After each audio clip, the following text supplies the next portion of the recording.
I've never seen the level of self-destruction in a political campaign. You have Democrats who are reinforcing the biggest negative against their candidate. Republicans fully have accepted a convicted felon who lied in the debate, and they're sitting here saying, y'all go right ahead. What do you make of the insanity of the Democratic Party?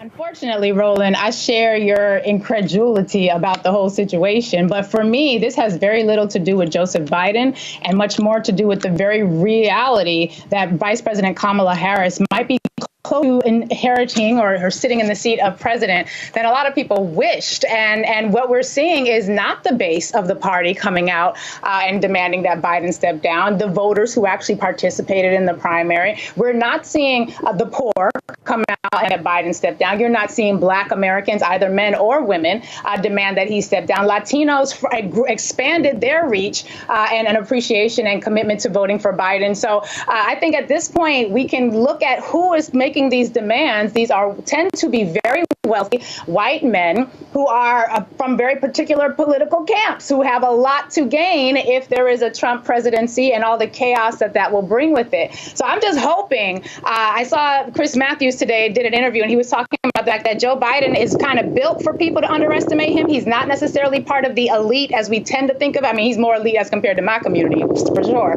But for him, being a part of the working class and sort of making that a part of his identity, he sits in that space. But then he's also, in some ways, a bit of an outsider. He was not the natural successor after he served faithfully as Barack Obama's vice president, something that most white men, I think many of us were shocked to see an older white man exhibit that level of deference and commitment to fulfilling that Black man's vision, which was a beautiful thing. And then he was passed over for Hillary Clinton. And what we're seeing is a lot of folks from the Clinton camp.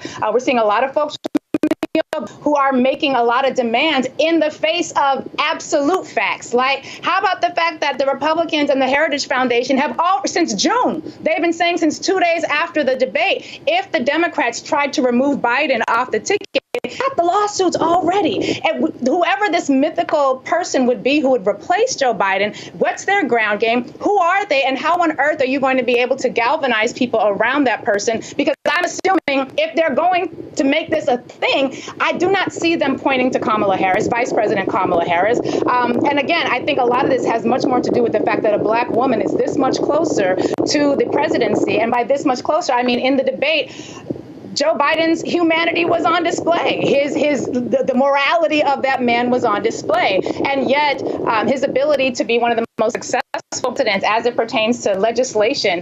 And quite frankly, Joe Biden was not my candidate. He was not somebody that I was going for in 2020. I ultimately did because I needed to not have Trump in office. But he's been a damn good president by like many objective measures. And so the only people who benefit from this are the Democratic elite who aren't even, they don't have a plan beyond let's replace him and get someone on the ticket because we don't think he can win. Well, you had your chance. That's what the whole primary process was for. He got over 80% of the vote in the primary. Some people did run against. Heard folks say, well, those weren't serious candidates. Well, let's, put our grown-up pants on. This is what it is. People made decisions about whether or not they were going to run or not. This is the candidate that the voters are galvanized around. And at this point, I don't have people calling into my show at Sirius saying they want Joe Biden to step down. I have people calling into my show at Sirius saying, what the hell is going on? And why are they ruining this for everybody? Let me do this here. There's an issue with your microphone, Lori. So let's see if we can get that handled, because it sounded like it was a wind tunnel. So if y'all can handle that for me. Let me bring in my panel right now. Lauren Victoria Burke, Black Press USA, out of Arlington, Virginia. We have, of course, Dr. Greg Carr, Department of Afro-American Studies at Howard University. Also, Christopher Boozy, CEO of Spoutable out of New Jersey. Let me go to Christopher. Christopher, you've been tweeting about this, and you keep saying the numbers don't lie. You keep saying that Biden can win. Explain that. Hey, Martin. And I share Lori's frustration in this because it's insanity. Yes, not only he can win, I think he can win and do better than he did in 2020. The numbers, look, everyone is basing all of this chaos over polls that are garbage. I'm just going to say it like it is. They're garbage polls. The methodology behind these polls are garbage. They're not accurate, and the media is still touting the polls because it drives a narrative. Okay, so let's break it down. First off, Biden, in terms of on the ground, is doing extremely well. I talk to reporters who are covering the campaigns. I talk to people who are I talk to people who are actually interacting with voters, and they all say, the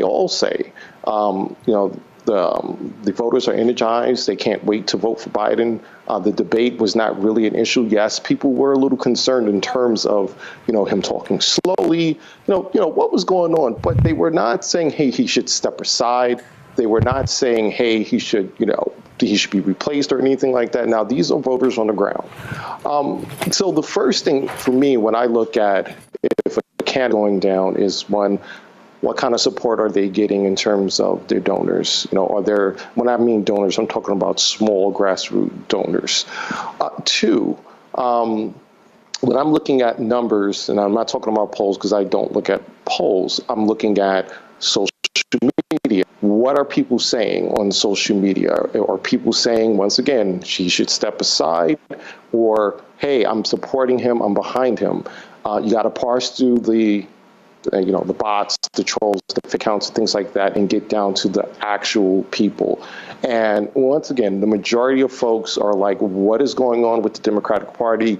We're supporting him. We don't want to see him replaced. So then the other thing is historical data. Replacing a candidate, for example, before we get into even how I know Biden can win, historical data, like with LBJ stepping aside, free run, that was a disaster, an absolute disaster when Democrats did that. And I have been tweeting, if Democrats do that again, whether they replace them with someone totally different or if they replace them with VP Harris, they will get slaughtered in November. And the reason being is because first you're giving up the incumbency, you're giving up the bully pulpit. That's the first thing. Secondly, you're going to end up going into a convention where it's going to cause a lot of chaos. Remember, there were millions of people who voted during the primaries. They want Biden. They like Biden. And there are a lot of people who also like VP Harris and who would love for VP Harris to be the nominee. The problem, though, with that is it's a little too cute and it's a little too late. If you replace Biden and put VP Harris in, there are going to be people who are going to feel like their vote didn't matter, that it is the quote-unquote elites picking whoever. So that's going to cause chaos going into the convention and out of convention. And if there's chaos, they're not going to win. You have to have unity. And then the other thing is, as your previous guest stated, if they replace VP Harris and put someone totally new in there, that's it. I mean, that's game over. You're talking about losses up and down the ballot because, once again, who's this person? Are they going to be able to galvanize folks in 4-ish months? Are they going to be able to get the base? I've heard people float Gavin Newsom, Whitmore. Gretchen Whitmore. It's not going to work. So in terms of November, before all of this happened, I have been keeping track of this stuff. And I've been saying for a long time, not only do I believe Biden can flip Florida, which people think I'm crazy with saying that, but also North Carolina. The reason is this is going to be the first election where abortion is on a ballot. 11 states have some sort of, abortion-related measure on the ballot. As we have seen before, Democrats have done extremely well at time abortions on the ballot. Then you have the conviction. You have the 2 impeachments, you have the indictments, and on that you have, once again, the Supreme Court ruling immunity and the Roe v. Wade. If all of that is on the table, I do not see a path for Donald Trump. There is no path. But when you listen to the pundits, you listen to these analysts, you would think it was the complete and total opposite of that. It's just not true. Lastly, every cycle since 2016, Democrats have continuously overperformed. They overperformed in 2018. They overperformed in 2020. As we know, in 2022, when they talked about the red wave, they said, oh, the red wave, Democrats are going to get clobbered. Not only did Democrats gain a seat in the Senate, they barely lost the House, where it was predicted that they were going to lose 20 to 30 seats. And then across the country, they also did well in state, local races, government, shit like that. So this is going to be the very first election, presidential election, where we have abortion on the ballot. And I do believe that is galvanizing people, especially obviously women, like we've never seen before. So once again, I agree with the previous, and I share the same frustration that Democrats are actually hurting themselves by all of this. Yeah. Public, it's not. So, Lauren Victoria Berg, here's a perfect example. So, a poll came out today regarding Latino voters. Go to my iPad, Henry. Matt Barreto, one of the top pollsters. It's 53-36, Biden over Trump. But this is what he said.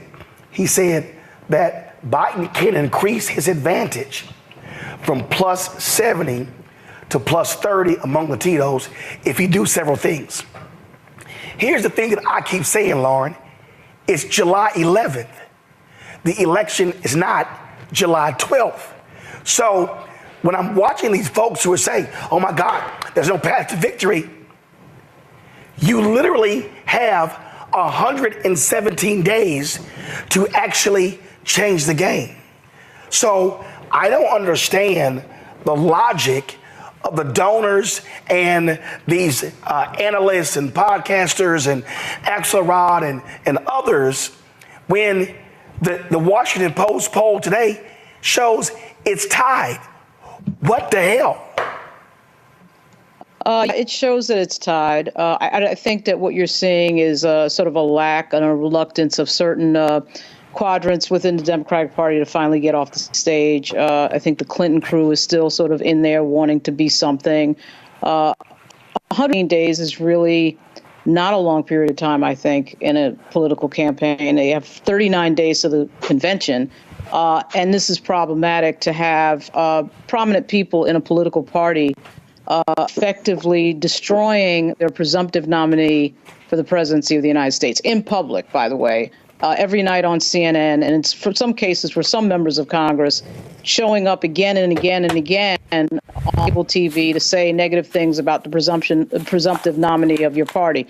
If you think that communication strategy, no matter how anybody might feel about anything, I can assure you that if they keep doing that, they're going to lose, not because of what happened on June 27, but in the last 14 days, but because of what happened in the last 14 days. I actually think most people out there, and in calling people and talking to members of Congress about their constituents, most people out there do not have the same ways that people do in the Beltway, or people who are standing in the White House briefing room or in the U.S. Capitol. There's a disconnect there. And when President Biden at the beginning of this week talked about elites, I think he hit the nail on the head, because there's a group in there who thinks differently from what. There's a group of elite people, frankly, who are in the media who think that everybody thinks like them. And as somebody from New York, I get it. The New York Times seems to think that the thing they say is important, but most normal people are not thinking that way. It's just simple as that. There is some, in Virginia, we have a guy named Larry Sabato who did reflect in the first few days that he thought that there was going to be some distance between Biden and Trump in the polling numbers that he says he saw fairly quickly. But it does take a few weeks to figure out whether or not something like June 27 really has some resonance. And I don't know that we have the answer to that, but I'll tell you what, it's hard. I think it's hard for me to believe that a Republican Party who can't get the popular vote in over 24 years is suddenly going to get the popular vote now and this year, running a lunatic and a pathological liar as their lead candidate versus somebody who is trusted but is going through a trial and tribulation right now. It is problematic. I think the Democratic Party is making a tragic mistake. And I think there's a lack of leadership there. I think if Speaker Pelosi was there, quite frankly, she would have told the caucus to shut up by now. They are doing damage to themselves. And you have to remember, just lastly, the only members of Congress care about is their own election. That's it. Once they sense that their election will be jeopardized by the person at the top of the ticket. For whatever reason, they will bail, and that's what you're seeing. And of course, the vice president is not the vice president. It's going to be interesting to see how they navigate this if they push Biden out of there, which I frankly doubt it. I think he's dug in. But if they were to do that, if it's not Vice President Harris, they're going to see some, if they're seeing rancor now, they better get ready. Greg Carr, here's the thing that people need to understand. This is not about, oh my God, Dems love Joe Biden. If you look at the numbers, they thought he was old in 2020. Right. But what happened when they went and voted? And so what I'm looking at is, after all of this rancor, it's still 46-46. Trump has a ceiling. So what it means, Democrats, get off your asses, drive your base to the polls to win. But you don't sit here on July 11th and it's like, oh my God, I don't know what's going on. I mean, this poll came out. It is hysteria driven by one side, and they've spent 2 weeks attacking their own and not spending the same amount of time going after Donald Trump. Yeah, absolutely. It makes no sense unless you don't care. I echo everything that has been said so far. What Larry said about Vice President Harris, Christopher, what you said, Brother Boozy, as it relates to these polls flying in the face of conventional logic, and of course, Lauren, exactly what you said. This is about naked self-interest. This morning, Dominic, Mastrangello, reporting in The Hill, puts this on Obama, and I'm with him 100% because George Clooney called Obama before he put that op-ed in the New York Times. They were at that fundraiser they had a couple of weeks ago. And according to the reporting, Obama didn't tell him not to do it, didn't tell him to do it, which sent the signal. Most of these people, like that swamp creature out of Louisiana, James Carville, they are former either Clinton operatives or Obama operatives. Not looking for a smoking gun, and there's other things that will be revealed. Maybe they know something about the president's health that we don't. We'll see in a minute, maybe or maybe not. But what we're seeing is Pelosi, for example, telling people in swing districts, do what you got to do to survive, but wait until after NATO wrapped up today. What we're seeing clearly is that there is an orchestration. Obama and it's forced Joe Biden to sound a little bit like Bernie Sanders. He's waging war against the elite. Ironically, Sanders is all in for Biden, as are the voters. So I'll just end with this. The New York Times, whether they got an axe to grind, whether the Sulzbergers or whoever has got the axe to grind with Biden because he wouldn't give them interviews or whatever, when you're looking at fools like Brett Stevens on their op-ed page, you expect it from Brett Stevens or Ross Dohat, maybe even from a guy like Nicholas Kristof. But here comes all of a sudden Paul Krugman. Here comes these other, today's op-ed pages is another bloodbath. Nobody reading the New York Times and the Washington Post but us. Ignore these fools, and whatever will be. The governor of Michigan saying, well, maybe you should take a cognitive test. We know you want to be the president, Big Gretch. We know you mad still because he didn't pick you and pick Kamala Harris because he needed to win, like Clyburn and them told him. And then there looms the governor of California. Because the bottom line is this. If Biden is reelected and steps down before, then Kamala Harris has the power of the incumbency. And you know who looms after Kamala Harris? The governor of Maryland, Wes Moore. Y'all are soft white nationalists, and you're willing to risk all the rest of us because of your political ambition. Lori, here's the thing that jumps out at me, Lori. And again, you have Democrats who are sitting here going, let's watch every move for mistake. Well, the last couple days, no mistake, so no coverage. You had Brian Stelter go on CNN and say, well, he's been almost invisible since the debate. 18 appearances in 9 days. And I tweeted him, I'm like, what the hell are you talking about? That's not invisible. So what you're seeing is you are seeing a cabal to saying, the hell with the voters, we're going to decide. And I made it clear, if they think they can skip Vice President Harris, they are going to launch a civil war in the party that is going to destroy them for decades. Roland, they can try it if they want to. I guarantee they will live to regret it. But unfortunately, so will the rest of us. The Trump campaign is effective. The Republican Party is effectively broke. They are being bled by all of the legal battles, and they don't have a great ground game in a number of swing states. This is a winnable contest. And in addition to all of that, everything that Chris Boozy and all the other guests said is I absolutely concur. But we also have Project 2025 right there, like right there. And if we were talking about that and educating people about that, about the threats to our democracy, and comparing that to the advances that we have won. And I know that a lot of us in our community, we want to see the president issue the legislation that's got black in it. We want the black housing program. We want the black affirmative action program, the black healthcare plan. Listen, we live in America as it is, not in the America as we would want it to be. As soon as that were to happen, we know that the white folks who are very upset about black advancement would file a lawsuit and that legislation would be canceled. So we have to be more sophisticated as the electorate. What are the programs and the policies and the positions that have been very advantageous to black people? I had somebody call and say, well, what has Biden done for black people? You can literally Google what has Biden done for black people, and the fact sheet is immense. None of it says the black plan, but it is extraordinarily important that we become way more facile in thinking about what skin we have in the game. I also just think that it's important that even as we look at Vice President Kamala Harris, who I believe will be a phenomenal president, we are in one of the most anti-black, anti-woman social moments that we have been, certainly in my lifetime. And I know I'm not the oldest one on this panel, but the reality is for decades, we've been seeing this increase and a surge in the most recent years in anti-blackness and anti-woman sentiment. And the idea that Vice President Kamala Harris would be able to just sort of waltz into that position and take it and run, I think is ludicrous. And I think it undermines her ability to be the very effective president that I think she's ultimately going to be. But if we were talking more about Project 2025, then we could also talk about Agenda 180, which is Project 2025's day-by-day plan for 180 days as to how that plan is going to get implemented. All of this energy focusing on a president who has been, by most accounts, one of the most successful presidents in our nation's history as it pertains to leveling the playing field, and certainly not perfect. I mean, it's Joe Biden. Come on, we ain't got to love Joe Biden to recognize that it's far better to have been under this presidency than it would have been under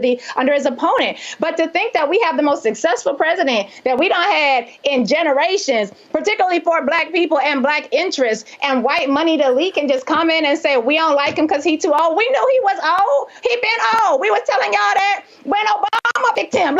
So this is not new. White supremacy is just reinventing itself. And I love the soft white nationalism, because what we need to be very clear about is we don't do permanent friends. We don't do permanent enemies. We got permanent issues. And my issue is black people. And I need black people to not come out of this in a situation where there is chaos, because I don't have an underground railroad, Brother Roland. And I don't know if you do or if anybody else do. I didn't get the memo about who's building the underground railroad for our community if this goes very, very right. And by that, I mean if the Republicans were to come into power. Project 2025 is a phenomenally detailed vision statement of every step they're going to take. And we just don't have the time to deal with all this chaos and foolishness. We got grown folk business to take care of. We got community to build. This is ridiculous. And then, of course, you had Donald Trump claiming he knew nothing about it. But guess what? The Heritage Foundation, the author of Project 2025, they are lead sponsor of the Republican National Convention. Time to get paid, blow up like Fan-base exclusive audio rooms are here. Now tap, talk, and get paid. Monetize your live podcast and most engaging conversations. You can now create exclusive audio chat rooms only for your subscribers and biggest fans. And as a user, subscribe, listen, and talk to your favorite creators. Now tap, talk, and get paid. Because everyone's a fan of something, and everyone has a fan base. Here's what's been going on. You've got various top Democrats who have been saying it's time for Biden to step down. Okay? But I want y'all to notice something. They never say who they want to run. Let me be real clear to everybody who's watching. For the last 3 years, top Democrats have tried to get President Biden to drop VP Harris from the ticket. They literally, some met with Biden, and he told them, hell no.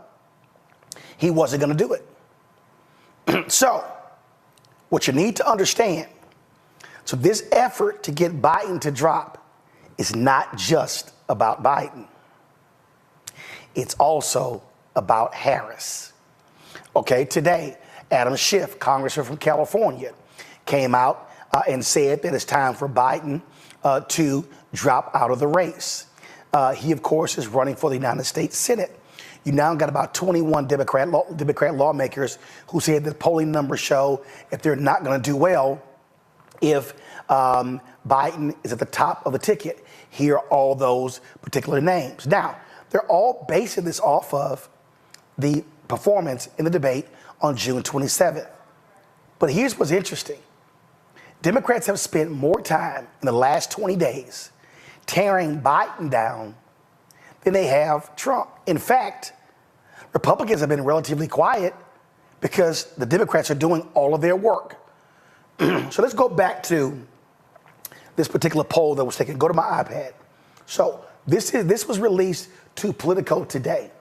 And so it's from this group called Blue Labs. Now, I want y'all to understand what's going on here.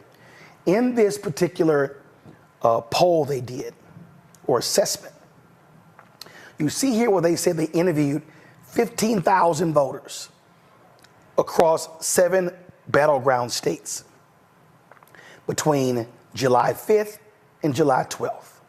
Okay? Says their goal. We're looking for voters whose behaviors change depending on who the Democratic candidate is. Okay?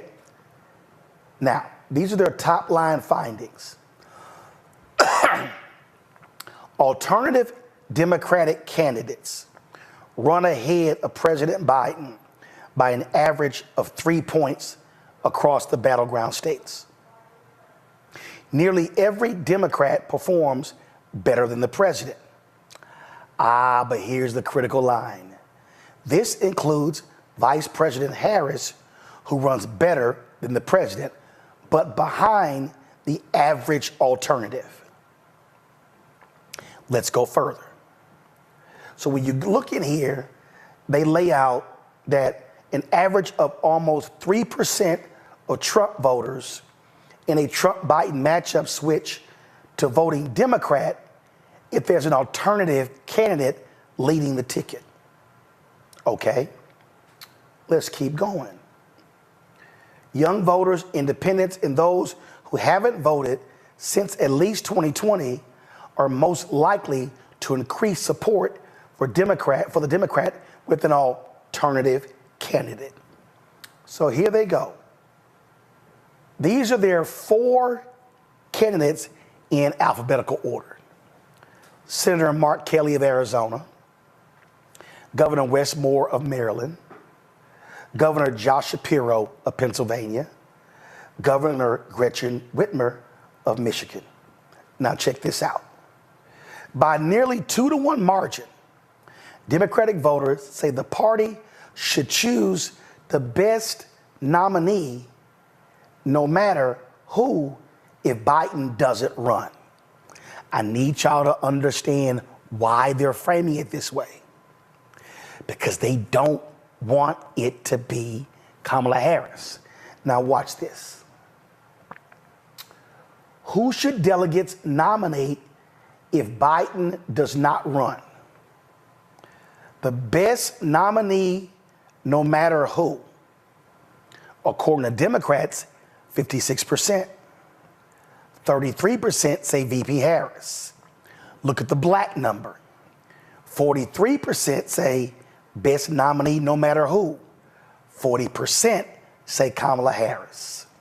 And so then you see independents, youth, sporadic, Rust Belt. Again, I need y'all to understand what's going on here. What you have going on here is an effort by prominent Democrats to freeze out Kamala Harris because they've never wanted Kamala Harris on the ticket. Now, here's what I think is going on. The 2028 battle is happening right now. There are Democrats who want other candidates to run for president. They fear, this is what they fear.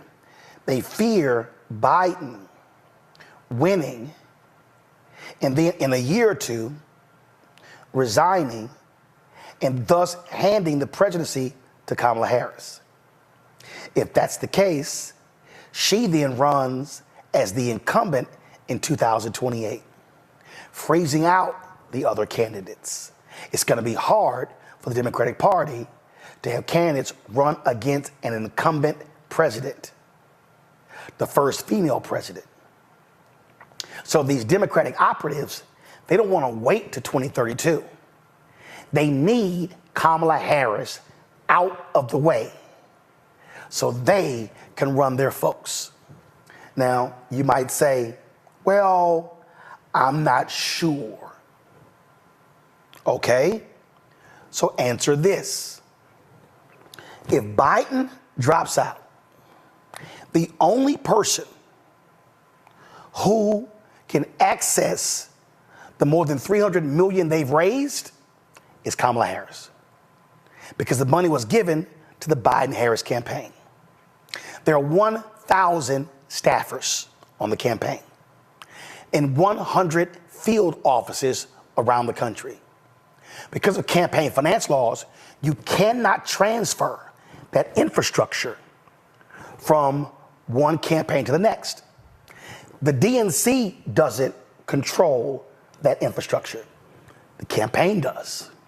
So, if the Democrats pick anybody but Vice President Kamala Harris, they have to completely build a national campaign from scratch. Fundraising from scratch, infrastructure from scratch. You got to do it on the fly while you're also trying to build a name ID nationally of these other candidates. All of these people, a lot of these Obama people, David Axelrod, John Favreau, Tommy Vietor, I can go on and on and on. I've tagged Julian Castro, former congressman. I've tagged Schiff. I've tagged so many others. Jonathan Alter.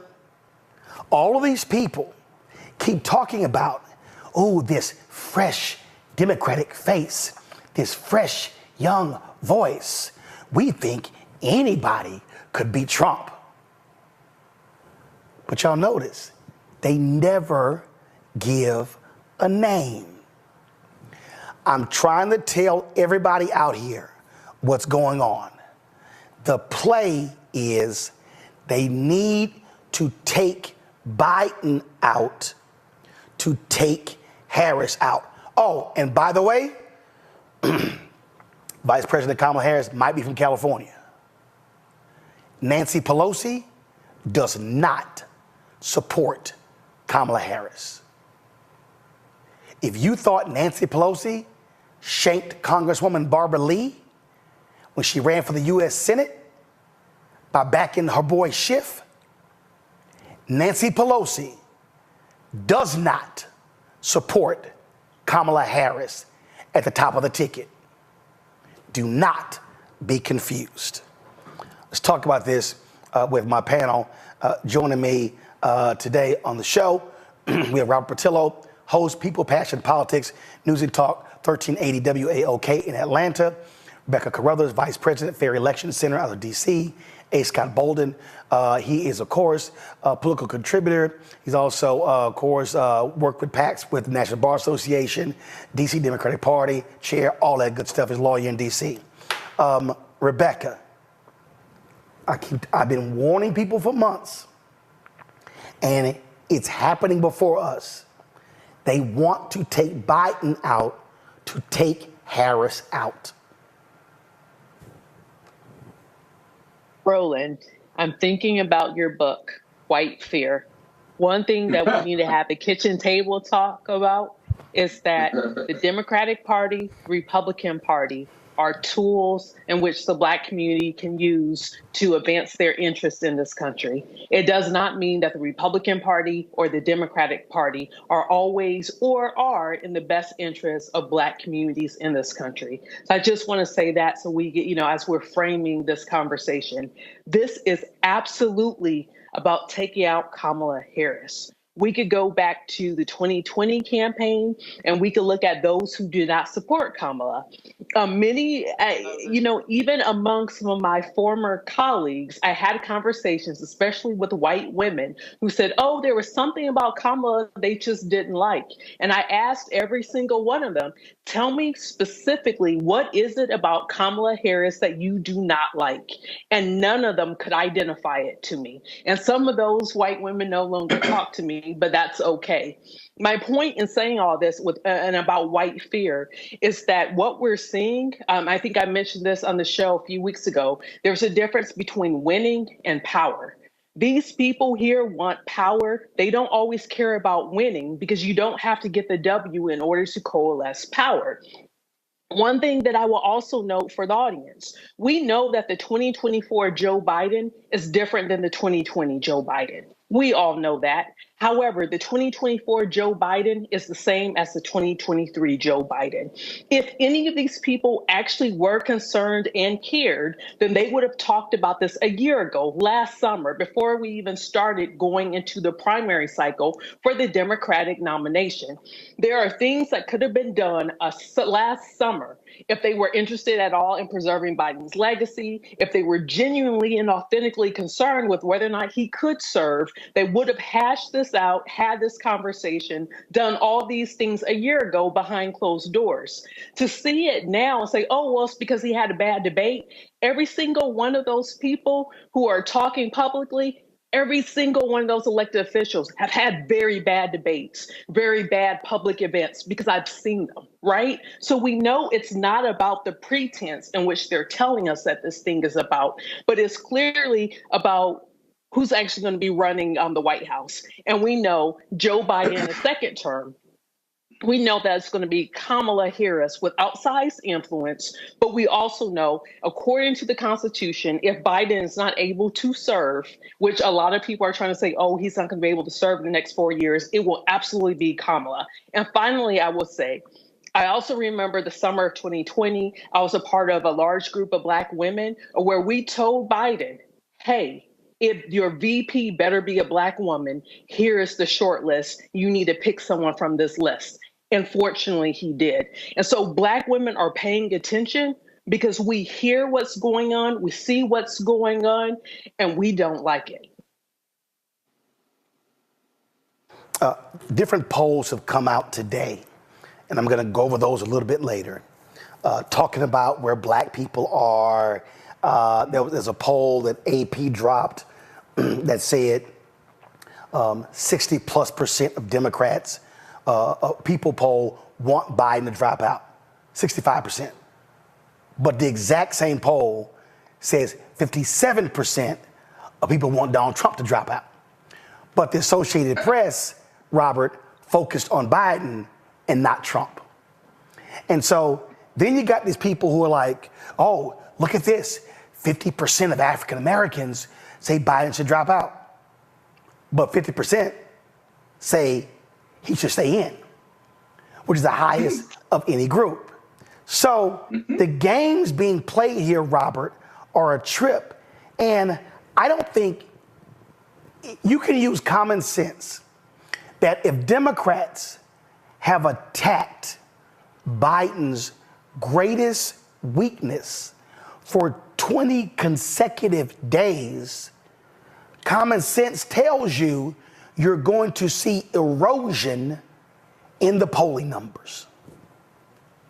Well, I call this the Hollywood coup because I find it interesting that it's very much a coup being led out of California, New York, Washington, D.C., the major think tanks around the country. But the polling data does in no way, shape, or form back up what the coup makers are pushing out there. There's a poll that came out today that said this is a 2.5-point race nationally, that in the swing states, Biden's up by 1 in Wisconsin, up by 3 in Michigan. He's trailing in Georgia, Arizona, but these are all things within the margin of error. And this is after President Trump survived an assassination attempt in the middle of the Republican National Convention. So Biden very much is in striking distance in all of these polling, and with a strong legislative kick, he can pull himself out of this malaise. So the question is, what the hell is really going on? Because at first we heard from for everybody who's watching, if you're watching on one of the major networks instead of here where you should have been watching, you saw all the people on the panels on MSNBC, on CNN, and all the other channels. They looked down at their phone in unison, and then they all looked up and said, "It's time to kill Granddaddy." And at that point in time, they just laid into him in ways that we've never seen people lay into somebody during in a major presidential race. So there's shots being called from an income bracket above the president that think they can tell the president of the United States when it's time to step down and who should be the nominee for office. This is the most anti-democratic thing I think we've seen in American history. This is less democratic than January 6th in many ways. And for those Democrats who are pushing for this, how exactly can you say that Donald Trump is a threat to democracy when you use an undemocratic process to try to force a sitting president out after the primary process, nullifying the 14 million votes that Joe Biden received during the primary season, the 81 million votes they received in the 2020 election? How exactly do you change the 6+ states that have ballot access laws that say that unless Joe Biden is dead, he will be the nominee, or you'll have to call those state legislatures back into office, or back into session to change the state laws simply to allow you to put another candidate on the ballot?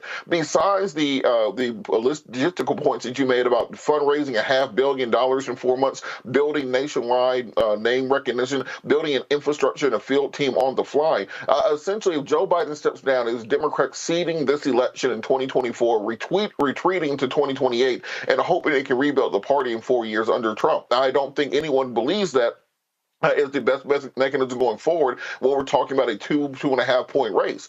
So then after they said it was about Joe Biden's debate performance, it finally came out a couple of days later. Well, it's really about the poll numbers, and that we, the elites of the party, we, the donor class of the party, we, the insiders of the party, believe that he can't win, and therefore we're going to push him out. When the hell has that ever been the standard for a presidential candidate? That if you're trailing at the convention, the party bigwigs, the people behind the curtain, the smoke-filled rooms get to decide who the nominee is. This is going back to the 1960s. This is going back to the period of time prior to there being binding primaries to select candidates. And I think that the people who support Joe Biden, there's nothing better that he can do than stay in this race and stand strong against the elites. He now gets to be the outsider candidate running against both the Democratic and the Republican establishment and running for the people of this nation. Now, we should watch out, though, because I remember after the Stephanopoulos interview, there was a report that there was a major medical incident on the plane that turned out to be false. And the first thing my wife said was they probably tried to kill him.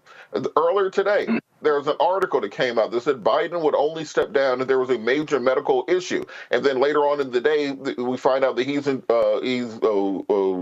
infected with COVID as somebody who's elderly. After the events of the last several weeks in America, there's nothing that we can put past the powers that be. We've never seen an internal coup from a political party where the people trying to bring down the president are quote-unquote insiders, people in the president's inner circle, anonymous West Wing sources, donors, led by George Clooney and Stephen Colbert, etc., trying to overthrow a sitting president. We've never seen a situation where 2 weeks later, the other presidential candidate is nearly shot in the head. So we need to pay attention to the people who are pulling these levers of power and determine who the hell is actually driving this ship and where we position ourselves within the system. This has now gone beyond any season of scandal, House of Cards, or Veep. This is a whole different ballgame that we're at in politics, and we have to be very cognizant of the games being played around us. At least go to my iPad.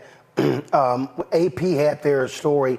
James Carville tweets, nor is this the good news. There is still time to change direction. The bad news is time is running out. Scott, again, Carville names no one, doesn't name a candidate.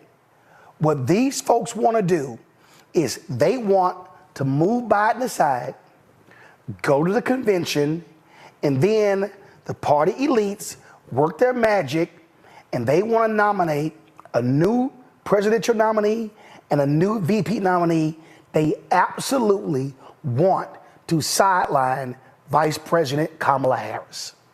Oh, okay, I can agree with your concepts and precepts and the panelists, but here's where your analysis is missing the point, all three of you all. But for Joe Biden looking and sounding old and failing miserably at that debate, but for that, we wouldn't be having this discussion, right? He is old, right? There are concerns about whether he can prosecute the case against Donald Trump. You look at Donald Trump, the reprobate, and you juxtapose that with Biden and his legislative performance and his leadership as president, it shouldn't even be close. But it is close because the reality is he's older, he's aged, he's 81, and it manifests itself differently than, let's say, someone who is older or younger who has aged differently, right? Okay, they want to move Kamala out. There is a way for them to use that $250 million, but they'd have to jump through a lot of hoops with the FEC and others if they were going to do a convention floor fight. Kamala makes all the sense in the world. I don't think that strategy that you say that you laid out, I agree that that's the point and that's their strategy. But here's the deal. Kamala is super popular with young people, black and brown voters, gay voters, anti-abortionists. I mean, she would make all the sense in the world, and it's easy for her to just spend that $250 because those are the coalitions that we're leaking. Well, wait, Scott. But all of these Democrat elites, they keep saying she's a drag on the ticket. She's not popular. She's horrible. She's been a disaster. No. What I'm saying is that's what they've laid out. And the fact of the matter is that is the narrative that they have established. And I'm telling you, I know from my sources, they literally went to Biden and said to him, he needs to drop her from the ticket. He told them, hell no, I'm not doing it. Are those Democrats in name only? They must be, because they're drinking the Republican Kool-Aid. I mean, this is a brilliant woman who could prosecute the case against Trump better than Joe Biden could ever at 81. Those coalitions, they come back home to us no matter what. And she has $250 million to bring the heat.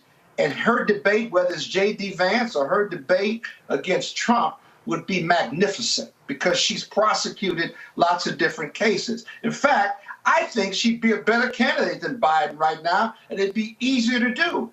Well, 1 second. Now, here, because I was talking to, and I'm going to bring in Rebecca and Robert as well. I was talking to a couple of pollsters, and this is the concern. And see, this is where folks don't want to truly start just breaking down demos. Mm-hmm. So this is what I got here. 1 second. And I was talking to one last week. So when you look at polling data, Biden leads among white seniors, white women, white college student, and white suburbs. That's about 70% of the electorate. Where have they been lagging? They've been underperforming among black voters, Latino voters, and young voters. So, pollster says he can win. They said that Project 2025 could bring those black voters home. Abortion could bring the young voters home. He says Latino voters are the wild card. But Matt Barreto, who is one of the top Latino analysts, pollsters, they put out, give me 1 second, they put this out 6 days ago. Biden leads Trump, go to my iPad, Biden leads Trump by 17 points among Latinos.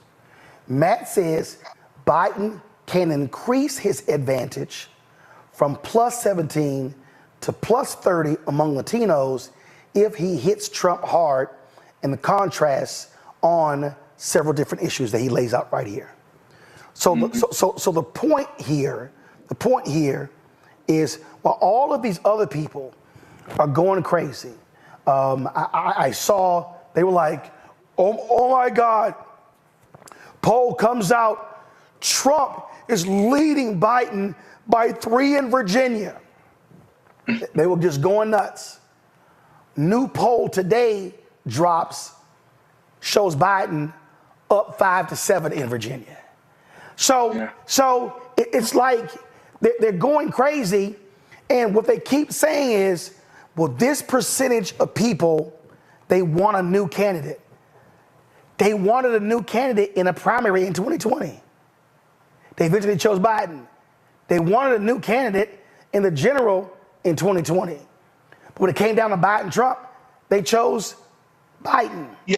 So I get the old part. I totally get it. But the problem here is, if you're Democrats and you are hammering your ticket on a big issue, the Republicans could just do this here. Y'all got it. Go right ahead.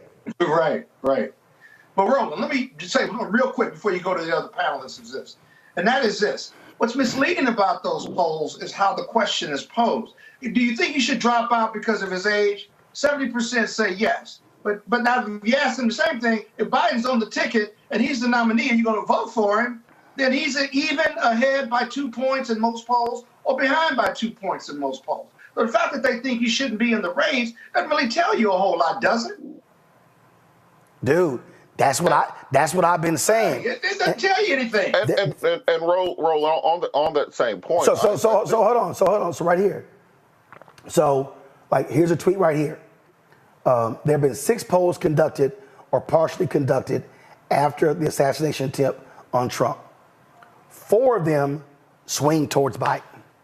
I mean, this man, Robert, has been literally under assault from news media, New York Times, Land Journal-Constitution, columnists, CNN, MSNBC, Fox News, everybody.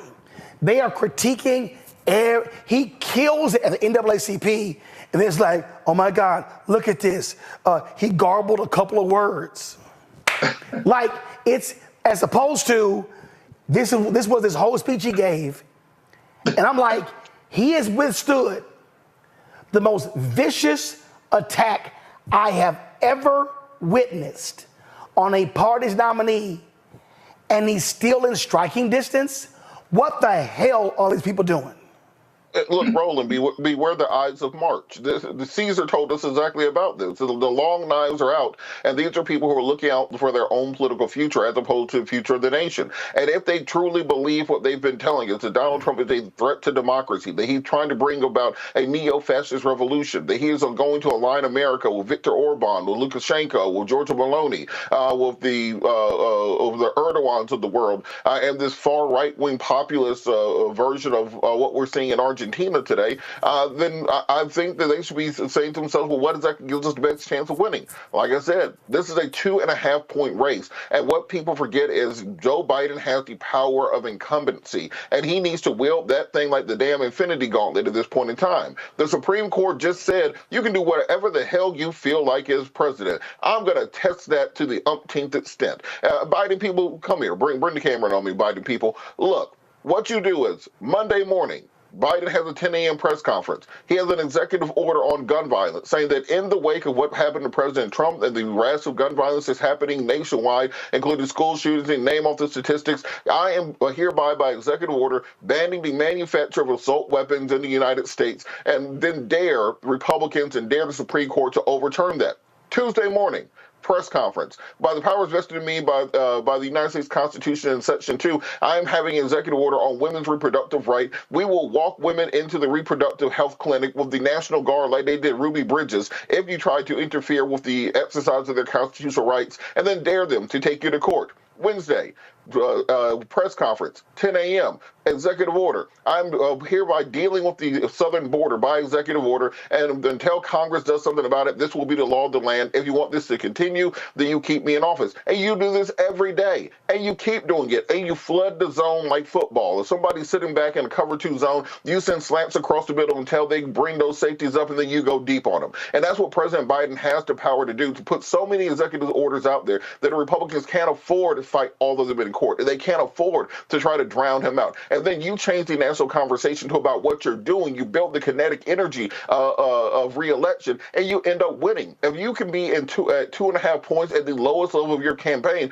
you can win this thing by 5.5 points, given the right policies and given the right strategies. But you're not going to win it in a circular firing squad where you have the people who are closest to you with the long knives out. This is an et tu Brutus moment where you have to figure out who are the people with the long knives, change course, change direction, get in the right room with the right people, and really push forward to victory. I'm going to go to Rebecca before I go to my next guest. Rebecca, this is very simple. Black people are, I dare say, the smartest voting constituency in America. Black people are pragmatic. They are folk who we didn't love. I mean, as I look at that Ida B. Wells Barnett painting, Ida B. Wells Barnett, her birthday was yesterday, campaigned on behalf of Herbert Hoover, who was the head of the Lily White faction of the Republican Party. They had to make a decision.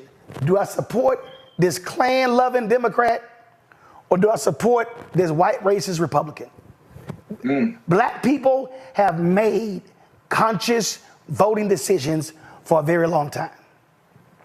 In 2020, black folk were not loving Joe Biden. It was 15 people: Bloomberg, Deval Patrick, Elizabeth Warren, Klobuchar, Sanders, Corey, Kamala had dropped out. It's a bunch of other folks I'm leaving off. And they were like,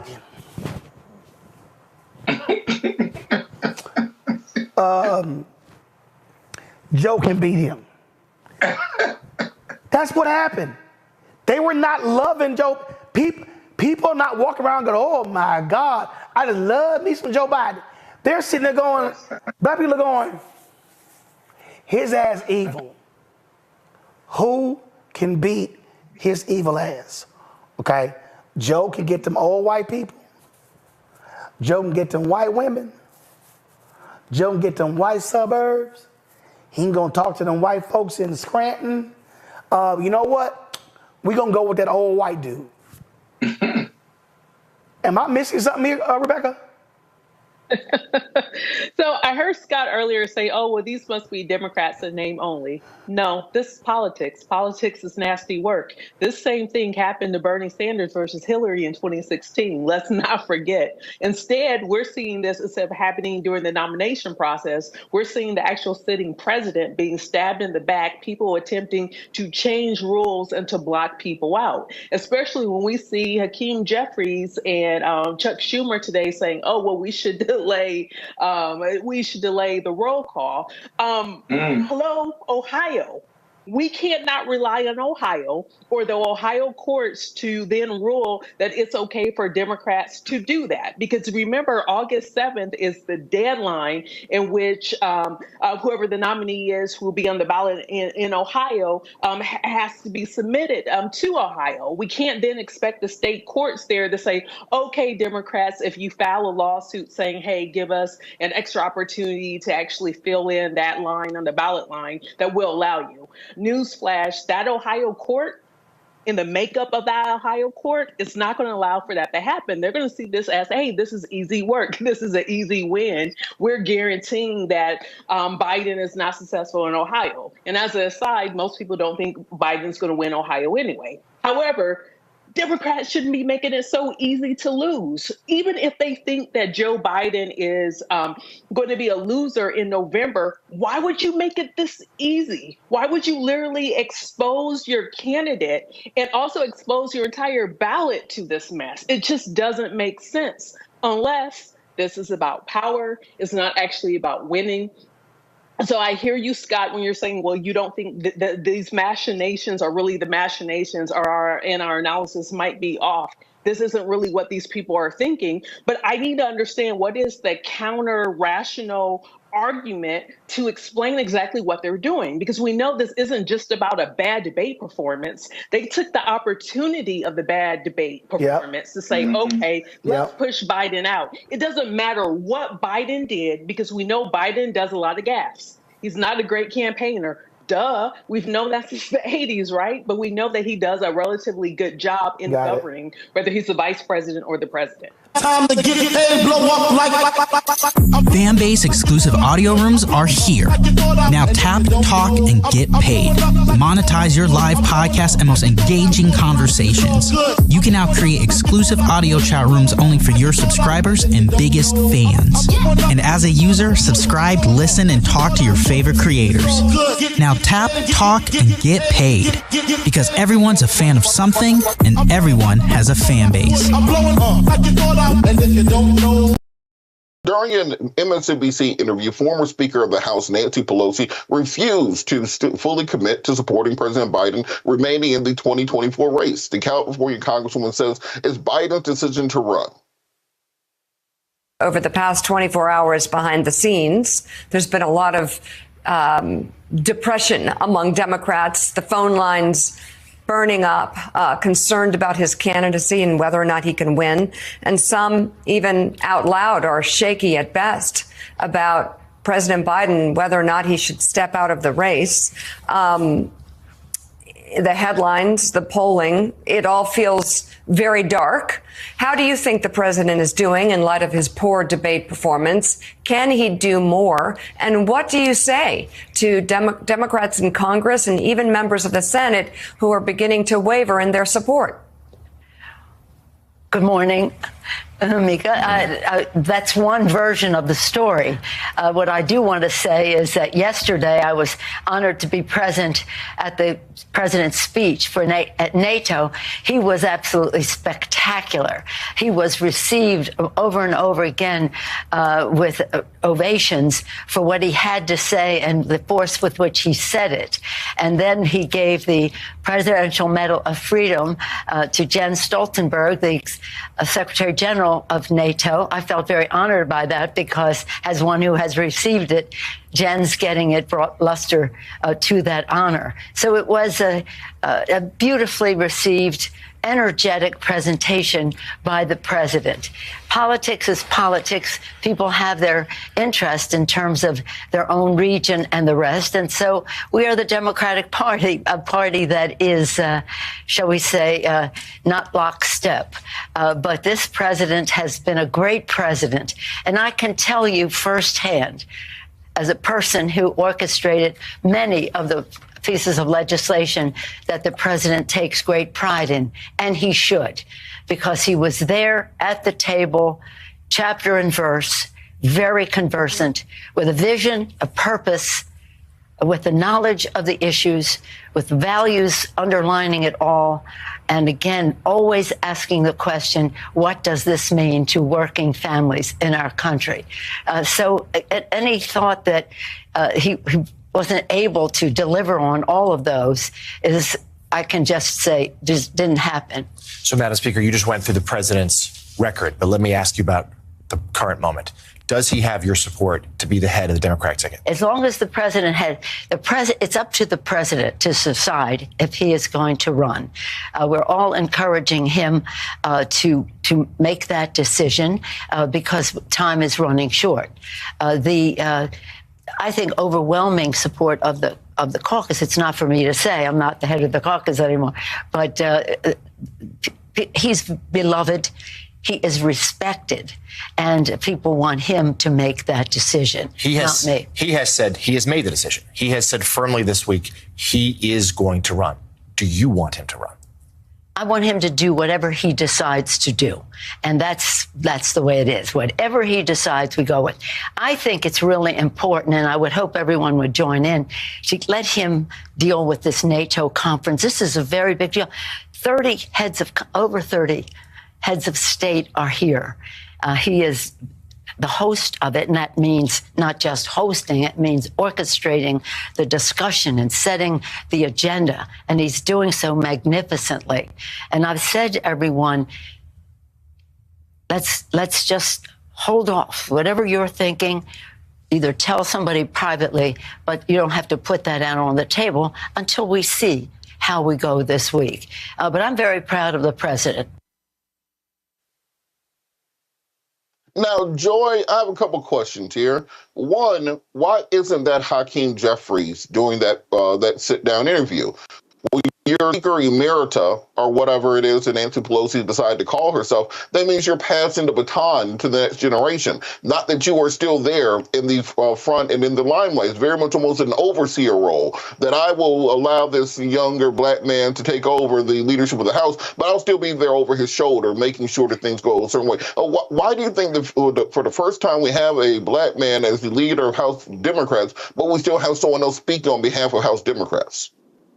Well, I think she was very clear in saying that she's not speaking on behalf of House Democrats. And let me just tell you, Hakeem Jeffries is a strong leader. He can handle Nancy Pelosi. It is not me to comment on their interpersonal working relationships. She is incredibly popular within the Democratic Party, including amongst African Americans, and she's still a strong voice. So if, we are double the blessing with both of them, that is not my problem. If he likes it, I love it. And it works for him, and perhaps he's a strong leader, and he is not threatened by this strong woman out there who is echoing him and can maybe say some things that maybe he can't say because he is in the position, and so his voice would actually matter more. So not worried about it at all, not a thing. Okay, Rebecca, I find it interesting that Donald Trump was on trial for sex with multiple porn stars and falsifying business records, and the Speaker of the House showed up outside the courthouse in a Trump uniform, along with every other Republican elected official with the red tie on, the white shirt, the navy blue suit. Yet we can't get House Democrats to stand by President Biden for being old. Why do you think there's such a difference in the commitment that the base has to their candidate? Robert, that's the question. So I'll answer that question, but I'm also going to answer the question that you posed to Joy. I don't think this is about Democratic leadership with the reason why former Speaker Nancy Pelosi took that interview. Here's the thing. In this town, there are only a couple people that Joe Biden is currently listening to as far as taking advice. There's also only a couple people in this town currently who could tell him, hey, it's time for you to take a step back. It's time for you to get off the ticket. And Nancy Pelosi is one of those two people who tell him that at this point, in which he would actually seriously think about whether or not he remains on the ticket or not. I don't think this has anything to do with Hakeem Jeffries being a black man, the first to be black speaker in the House representing the Democrats. I think it's more of a who is President Biden listening to politically, and who has enough of that.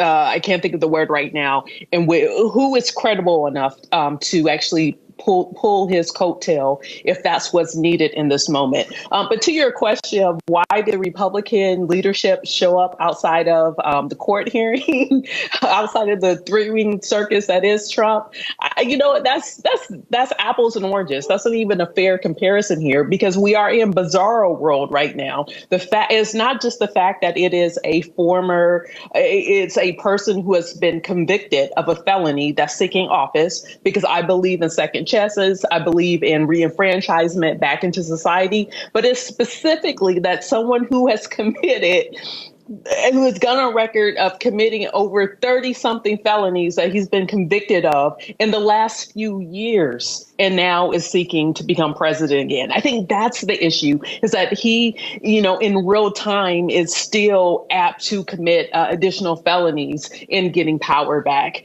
So I'm not going to compare the Democratic leadership to what we're seeing on the Republican side, because it doesn't even make sense in this case. And now, Scott, the question I'm still trying to figure out is exactly how this Democratic strategy would work legally, because you have, I think, a half dozen states where you would have to change the state laws in order to change the name on the ballot. You have at least 20 Republicans attorneys general that will take a case to the Supreme Court to force Biden to be on that ballot if you did try to switch it. Just from a legal basis, how exactly would work this idea of Biden stepping aside? Well, before I answer that, why are you being messy with that question? Dr. Pelosi against Hakeem. You're just being messy. I've never seen a retired I agree with my colleagues. I have never seen a retired speaker show up to speak over someone's shoulder. Talking that shit. That's what you're doing. Okay, but they handled that, so I don't have to weigh in on that. Legal standpoint, here's what happens. If Joe Biden resigns or steps down, the ticket, Kamala moves up automatically, right, as part of that Biden-Harris team, right? Secondly, she doesn't get a chance, watch this, to pick a vice president.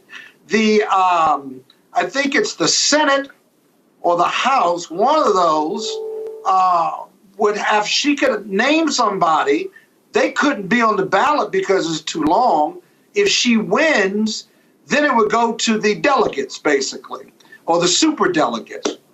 That is the delegates or the electors, rather. It would go to the electors. I take that back. It would go to the electors, and the electors who do the transfer of power, like on January 6th that Donald Trump tried to kill off, those electors would vote for her vice president, right? Doesn't happen very often. I think it's happened one in the 1800s, but the electors would vote her vice president. And quite frankly, who knows what would happen then? You could argue, you could have a vice president that was a Republican, if you will. Who knows, given how crazy these times are. But she could recommend somebody, but she wouldn't be, he or she wouldn't be automatically selected. The electors would do that. The other thing is, it makes sense for her to move up because all the white privileged folks who want to bring these other people in, you'd have to have a floor fight. You'd have to have a mini primary. That's expensive, and we don't have time for that. It's so much simpler with her moving up. The electors would do a vice president. She's got $240 million, and she can prosecute the case against Donald Trump. I think better than Biden, quite frankly. So all of those are attributes that if Biden were to step down, right? If Biden were to step down, then she would automatically move up. She's super popular with the base. The Republicans hate her. There's a reason Republicans hate her. Because they know that she's grown in this position too, by the way. She's been on the national stage, and she's got like a lot of humility and a lot of credibility. And she's quite electable. When you got white senators and white congressmen saying, well, the president ought to step down and Kamala ought to move up, that's pretty powerful. Those white folks, those ain't even black and brown people saying that. So on the legal side, that's what would happen. Can I ask a question of Scott? Yeah. So I think here also we're making a distinction between like post-convention versus pre-convention, because the party still, even right now, he's our nominee, but he's not our official nominee yet, right? So that will happen at the party convention. So there is still time. There is a different. Yeah. Say it one more time. I'm talking about post-convention. You're right. Post-convention. Pre-convention, she moves up and she names whoever in the nomination, and the convention votes on it. Exactly. Thank you for that clarification. So, yes, and I think what we're hearing others say is wherever we find ourselves at convention, that's it. Okay? We're not looking to do all of that. If the president is going to make a different choice, then the time to do it would be, I would say, shortly before the convention, not giving too many people too much leeway and then lead time. But that's my view. But I think, but it has to be before then. We don't want to wait till afterwards. And there's a distinction there. And then that will be plenty of time to pivot. And frankly, could be exciting if that's what we ultimately decide to do. But we also, wherever we are, at convention, we ought to be excited about that. And let me tell you, if you're a George Clooney, Michael Douglas, James Carville, random people that most young folks don't even know who they are. Okay, are they dead yet? Who cares? So if like those people know what they actually offend people, because we cannot believe that they feel privileged to speak on our behalf and to offer their opinion, and we have to offer our opinion. That's why I'm speaking full-throatedly about them with no fear, could care less.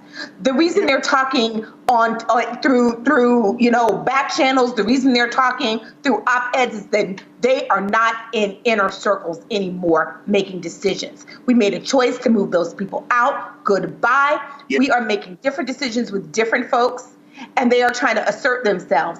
I won't speak. I work in Washington, so I won't name any senators' names, but many of them are only getting headlines because they are speaking about this. Do not overlook that as a motivation to continue talking. If you think Joe Biden should be doing something different, use your emotional intelligence. Those are private conversations. I want to associate myself with the gentlelady from California, Nancy Pelosi. Those are private conversations. You do not have them publicly. And any insider understands that. This is amateur hour by people who want to make headlines for themselves. Okay, but that since Joy can't name names, Hold on, Scott. Let's go to Rebecca first, and come back to you. Okay, guys. Let's go to Rebecca, and we're coming back to you, Scott. All right, go ahead, Rebecca.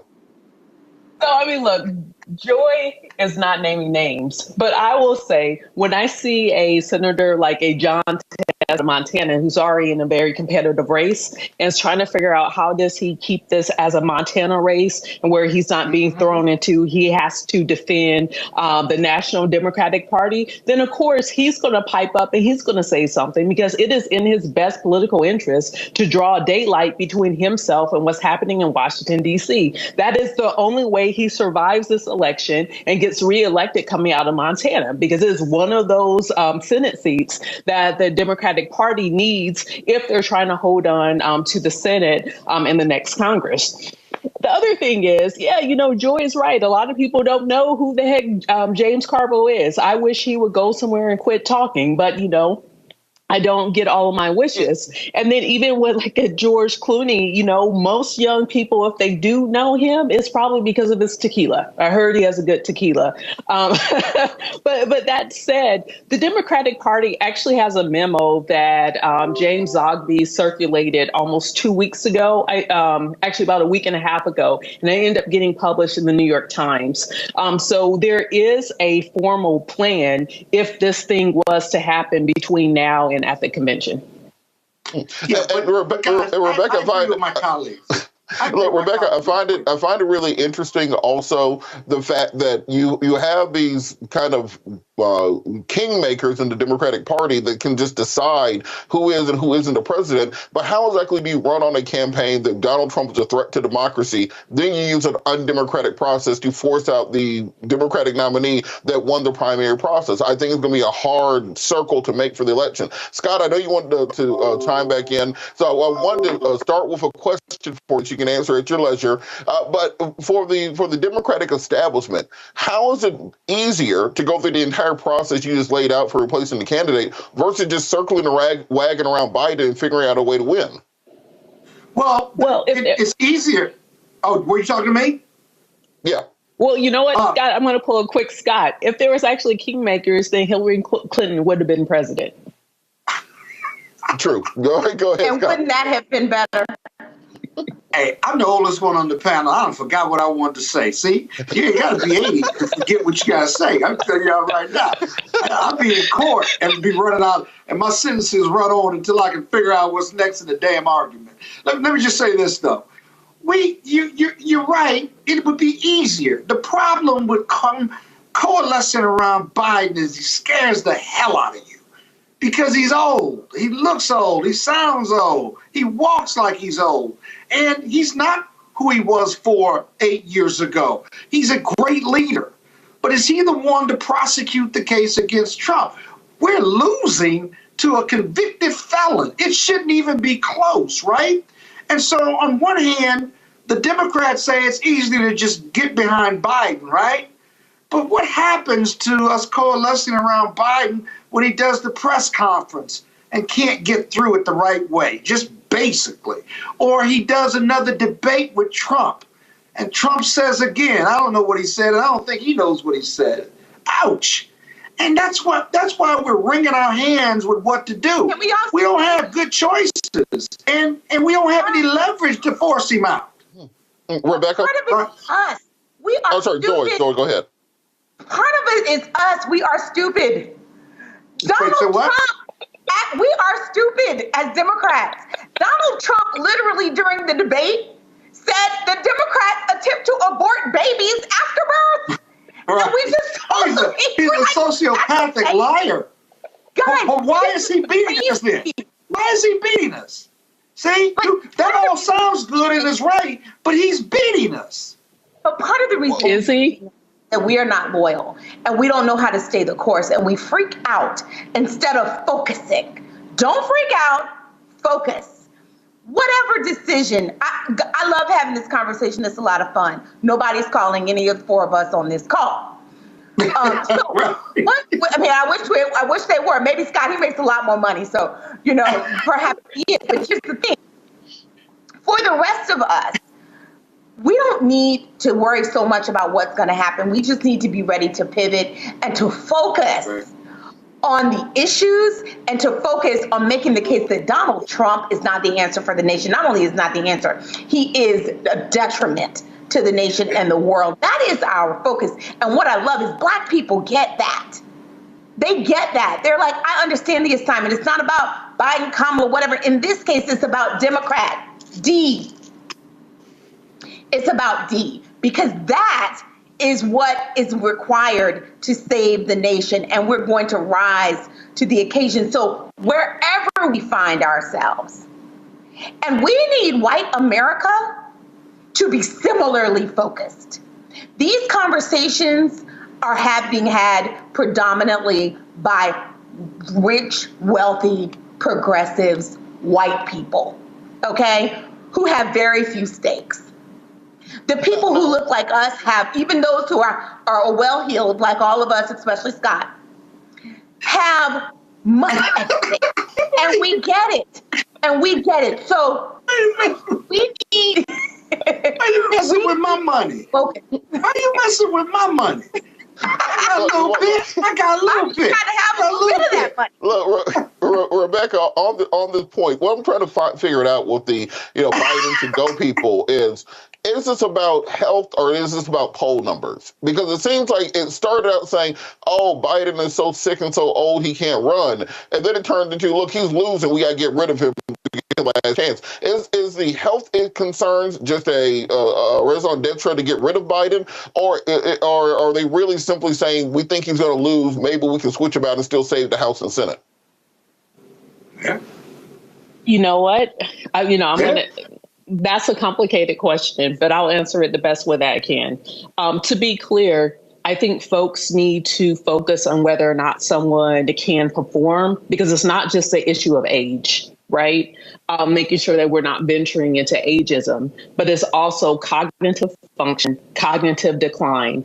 Is this person able to step up and do what's required in this moment? I think what some of the initial hand-wringing was from is that debate performance was bad. And it sobered a lot of people up because there are a lot of real world things are going on domestically and internationally.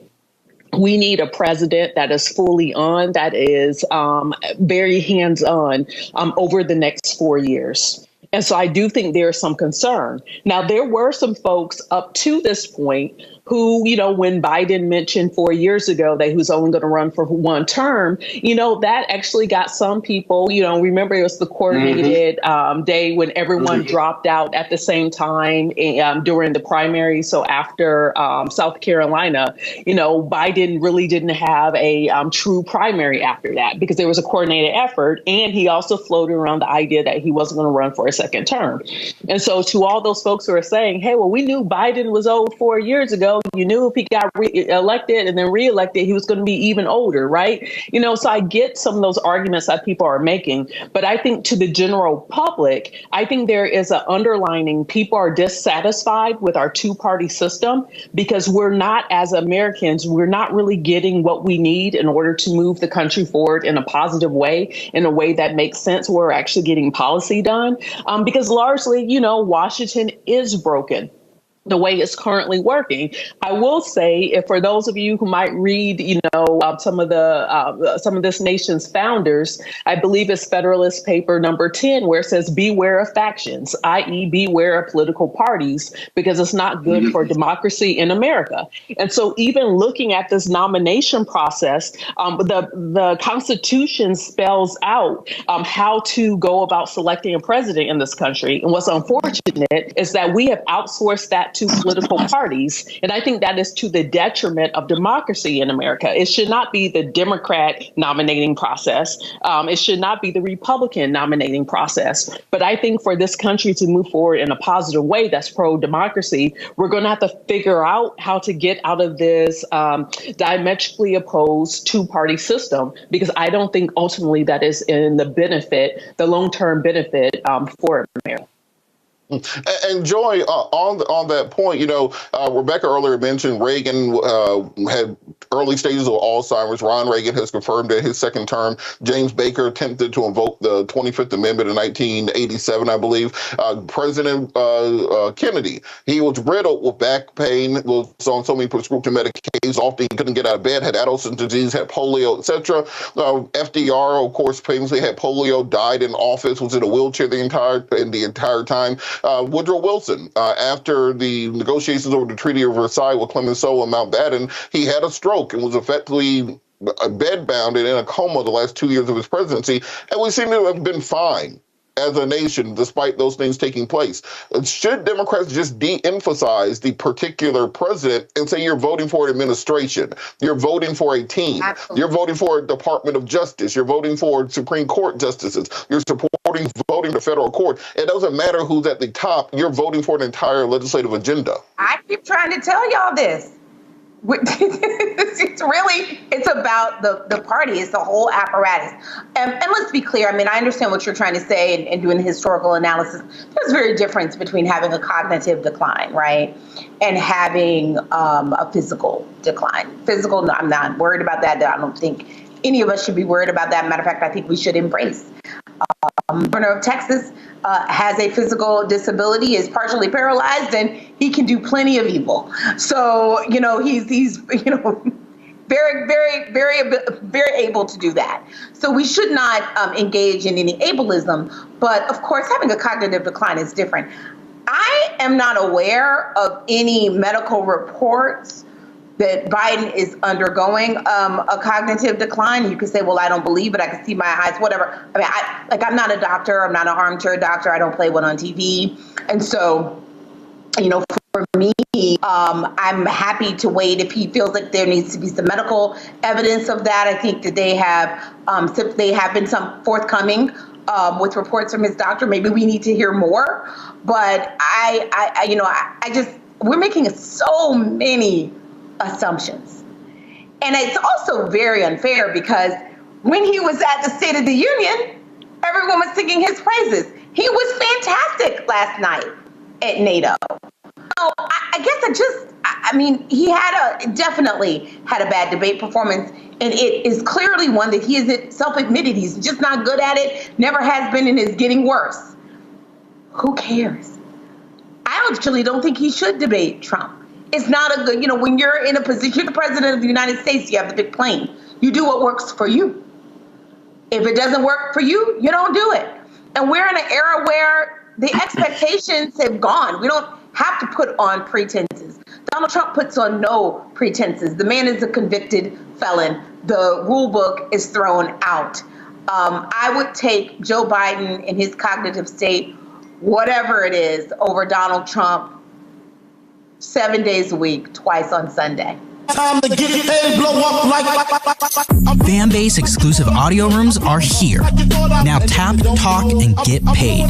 Monetize your live podcast and most engaging conversations. You can now create exclusive audio chat rooms only for your subscribers and biggest fans.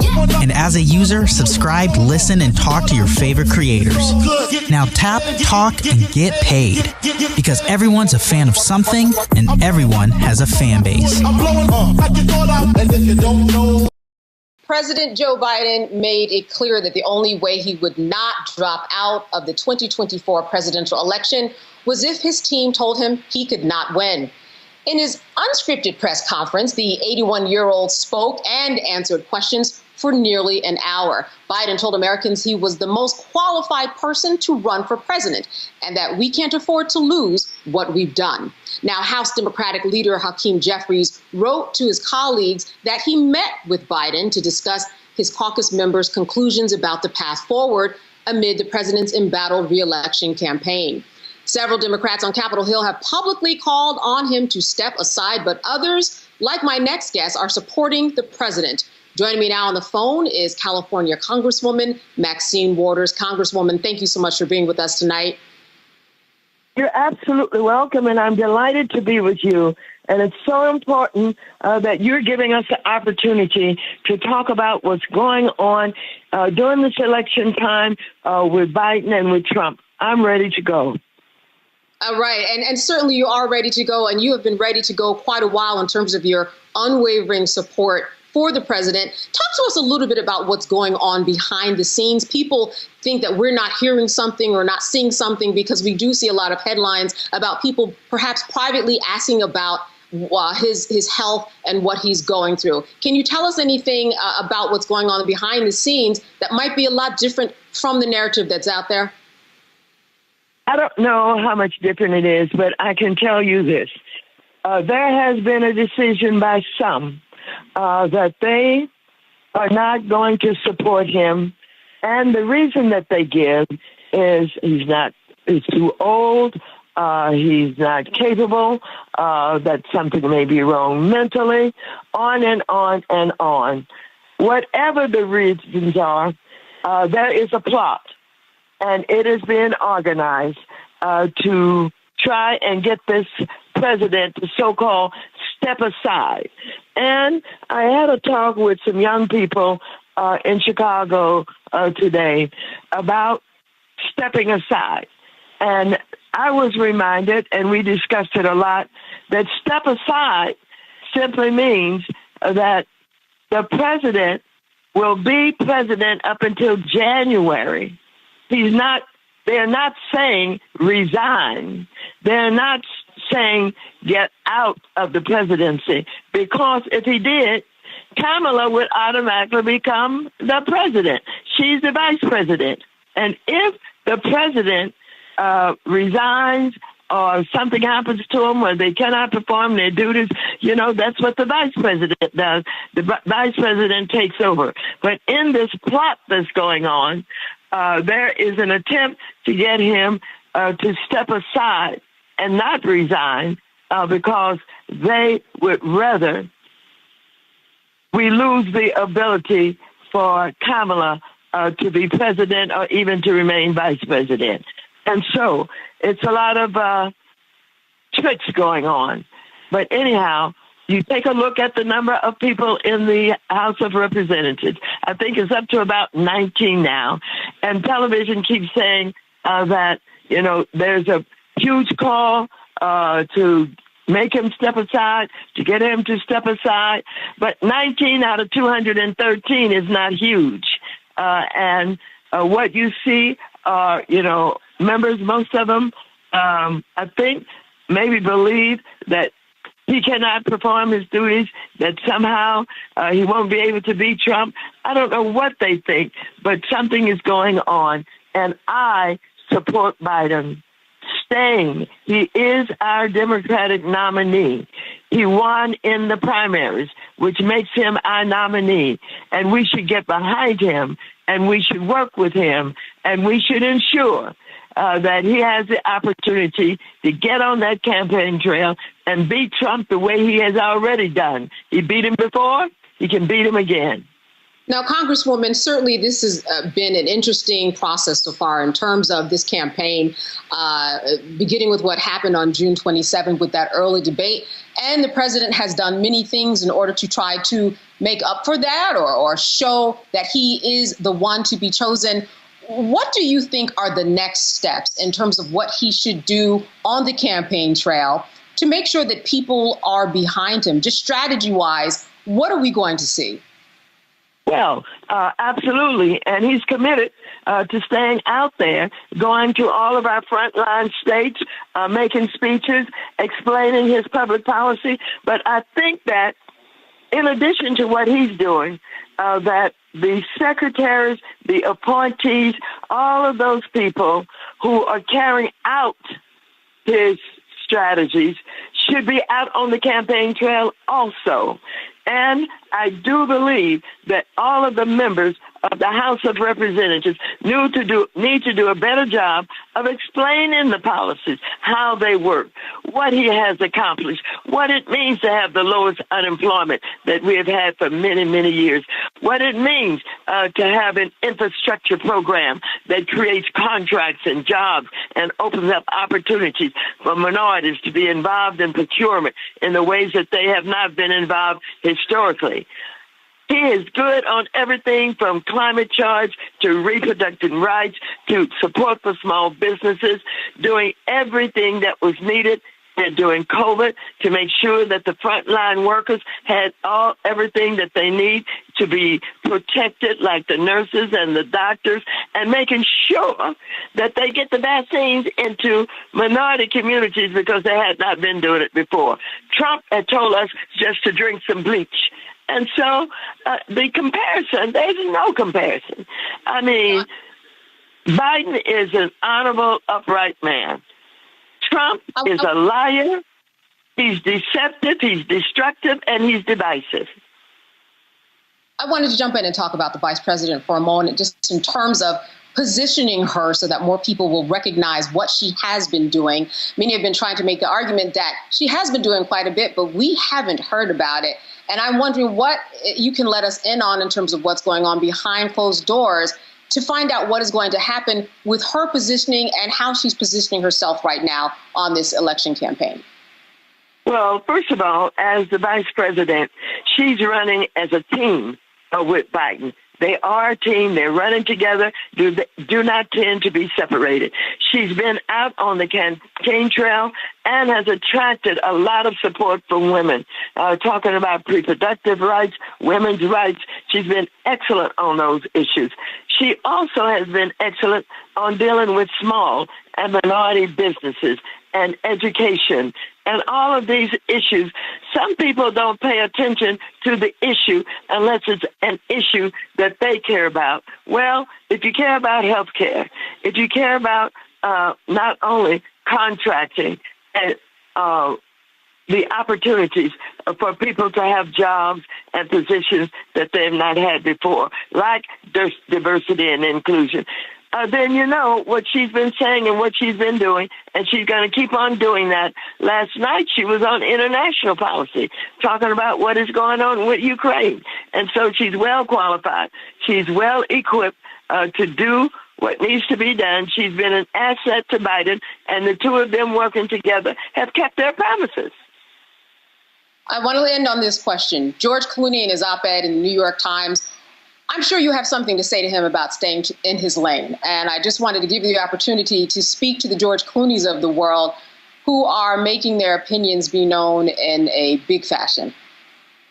Well, what I want to do is I want to make known to people of color and to women and to poor people and to working people, all who have been helped with this presidency. We've got the power. I don't care what anyone celebrity has to say.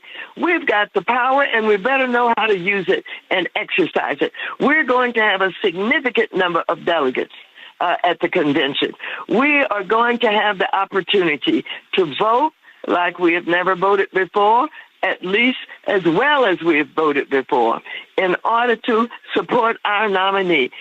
Whether it is, the New York Times or, the Washington Post or any of the newspapers with the editorials, okay, they have a right to say or do what they want to, but they don't make the difference. They don't determine. It's the people who vote who make the difference. And I'm saying to our people, we've got to register, we've got to vote, we've got to show up, we've got to mail in those ballots, we've got to drop it in ballot boxes that are being set up, we've got to do whatever it takes to get our vote counted. All right. I certainly know that we will be hearing more from you, of course, on this campaign trail and more. Congresswoman, thank you so much for being with us tonight. You're welcome, and I'm available to you anytime. All right. We're going to take you up on that. Good to see you. Thank you. Bye-bye. Time to get paid, blow up like. Fanbase exclusive audio rooms are here. Now tap, talk, and get paid. Monetize your live podcast and most engaging conversations. You can now create exclusive audio chat rooms only for your subscribers and biggest fans. And as a user, subscribe, listen, and talk to your favorite creators. Now tap, talk, and get paid. Because everyone's a fan of something, and everyone has a fan base. All sorts of drama as to whether or not President Joe Biden should stay in this race. Now, you've seen polling from different sources talking about how black voters feel about Biden in response to the debate. But they're not talking to just black people.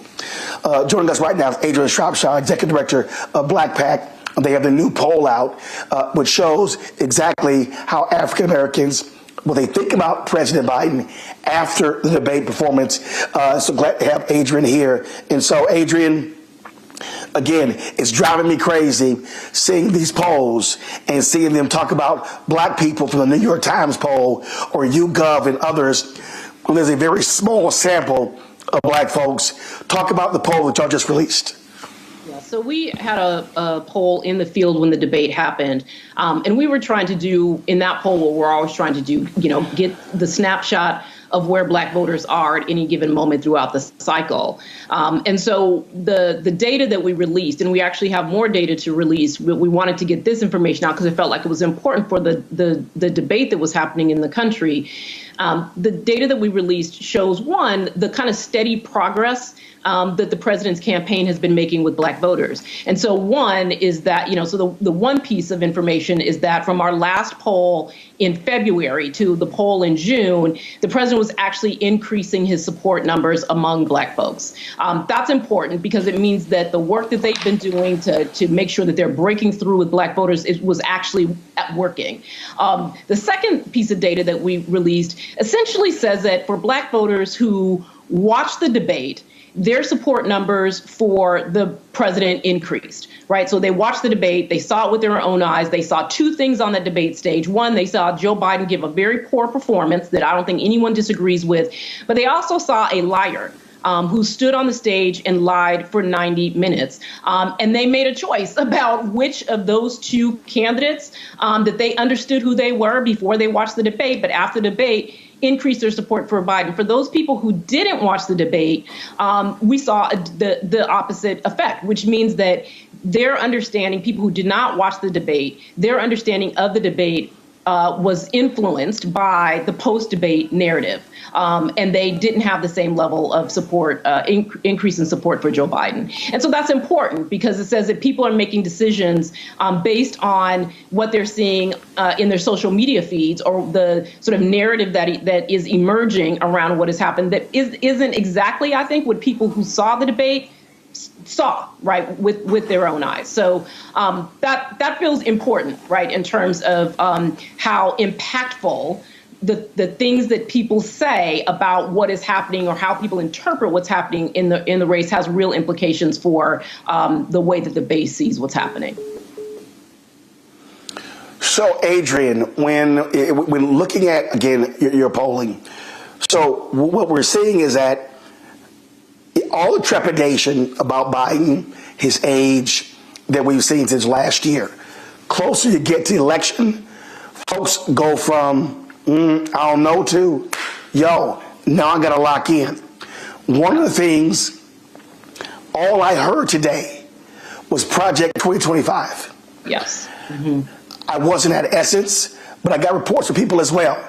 Yeah. And so what's interesting to me is that while these Democrats on Capitol Hill are trying to, frankly, dump Biden, you have the base that's saying this is a clear and present threat that could very well change this election if they don't change the top of their ticket. Yeah, so I feel like there is, I'm an organizer at heart. And so I'm always really clear that the thing that I don't ever want to do is get out in front of the base. And I think that what you just said is very accurate. And we've seen this, too. I mean, obviously, you've seen the searches for Project 2025 go up. I mean, Taraji P. Henson did everyone a solid when she stood on the stage and said Project 2025 is dangerous to us. Go look it up.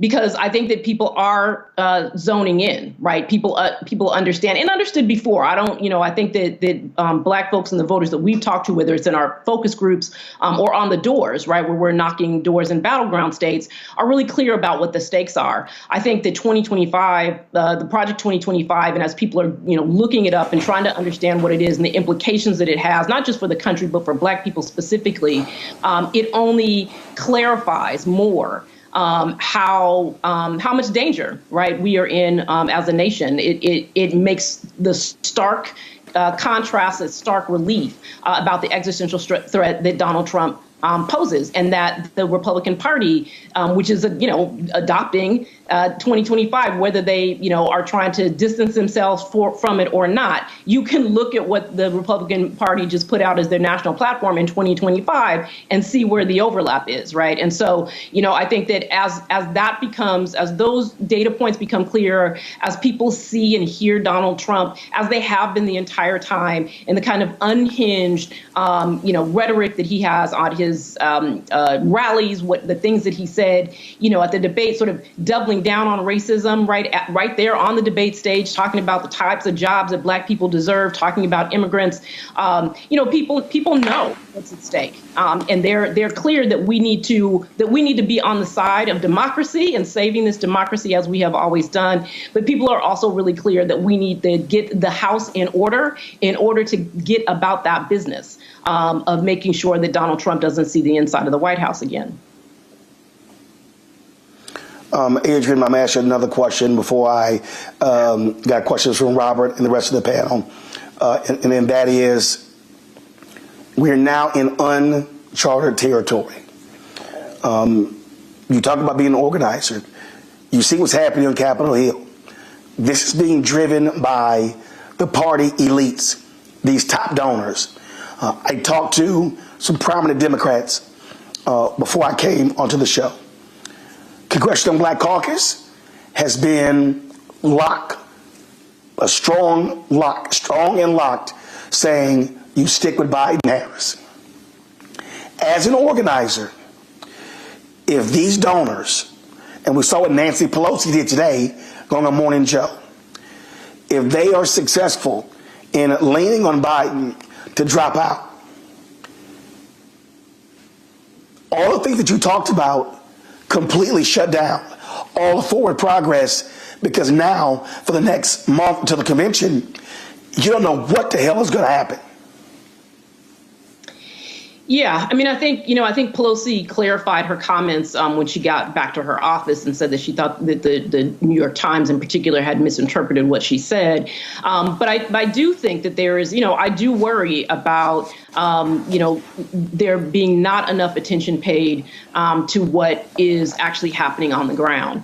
And I know that folks are saying that they're looking at polls, et cetera, but I also know what we're hearing as we're knocking on doors, and it just doesn't comport. And so I'm concerned about the base, because I think that in some ways this is not just a potential problem for this election. I think that it has the potential of having long-term damage within the Democratic Party if the base feels like it is being disrespected. And we have to remember that there was a primary process and people voted, and they voted overwhelmingly for Joe Biden. And I think, it is critical to not just simply dismiss the will of the people from the process that they understood to be the process that was going to get determine who the nominee was. And so I just think that there's some, folks need to be careful about what they're doing right now, and particularly given the conversation from the last part of the discussion about the vice president and the sort of early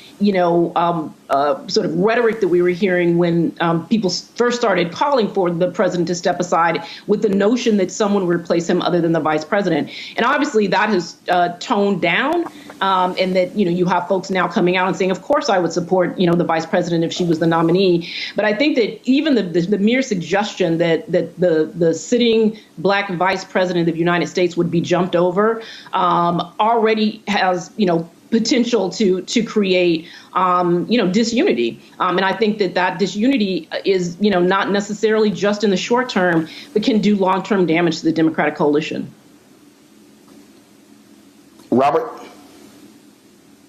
for joining us this afternoon. I want to go straight to Scott Bolden for questions and the rest of the panel. Scott? Yeah, thank you for being on. So when you're in the field, when you're in the field, so you're saying that the black voters in this country are still behind Biden, notwithstanding that performance, still anti-Trump, and that the Democratic Party needs to stay the course and stop talking about getting rid of Joe Biden. I think I'm right about that, right? Well, what we haven't seen is any noticeable change in our conversation, right? So we haven't seen, when we're asking folks, what their top issues are, when we're asking them what their vote choices are going to be, we haven't seen the last 2 weeks any big change in that. Voters are still saying that they support, the majority support Biden. We see very little support for Donald Trump. We do see some support for third-party candidates, which again is something that needs to be taken into consideration in terms of strategy.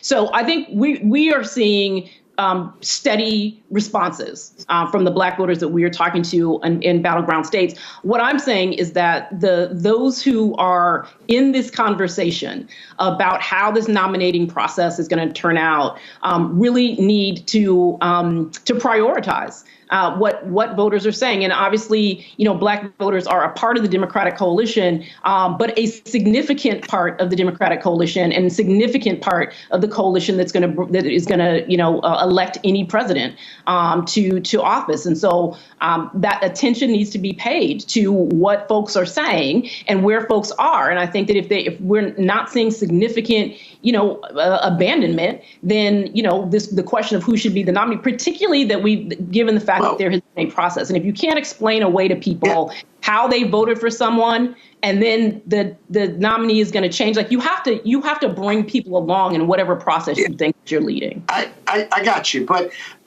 couple one, did you poll on whether they wanted Kamala Harris to replace Biden? And 2 weeks in the field was pretty close to right after the debate. From your expertise, is that too soon to get in the field to get reliable results? Well, when I'm saying in the field, I'm talking about our literal door knocking, right? So not necessarily our polling. And we've been knocking on doors for months now. So what I'm comparing the sort of post-debate responses from voters about support for Biden, those responses post-debate aren't any different than the responses that we saw 2 months ago or 3 months ago. That's all I'm saying in terms of that. So, but I think that if voters are consistently saying that this is the candidate they're going to support, then that's what they mean. We did not and have not asked whether or not voters will support the vice president as the nominee. Partly because again when in our poll we were in the field, right, when the when the debate happened. And there was not a conversation in that moment about who might come out on the other end. And also, as far as I'm concerned right now, Joe Biden is actually still the nominee. So for the moment, we're still asking questions about him until that changes. Otherwise, we're engaging in a hypothetical that has not emerged. And I don't want to be a part of confusing voters any more than they already are. Yeah. Thank you. A question? Do I get to ask another one? Well, let's go to Rebecca. You know, I got plenty of questions, man. We know, Scott. We know. Rebecca, go ahead. It's my turn now, Scott. So, Adrian, in 1984, the party elites understood that Ronald Reagan wasn't competent for a second term.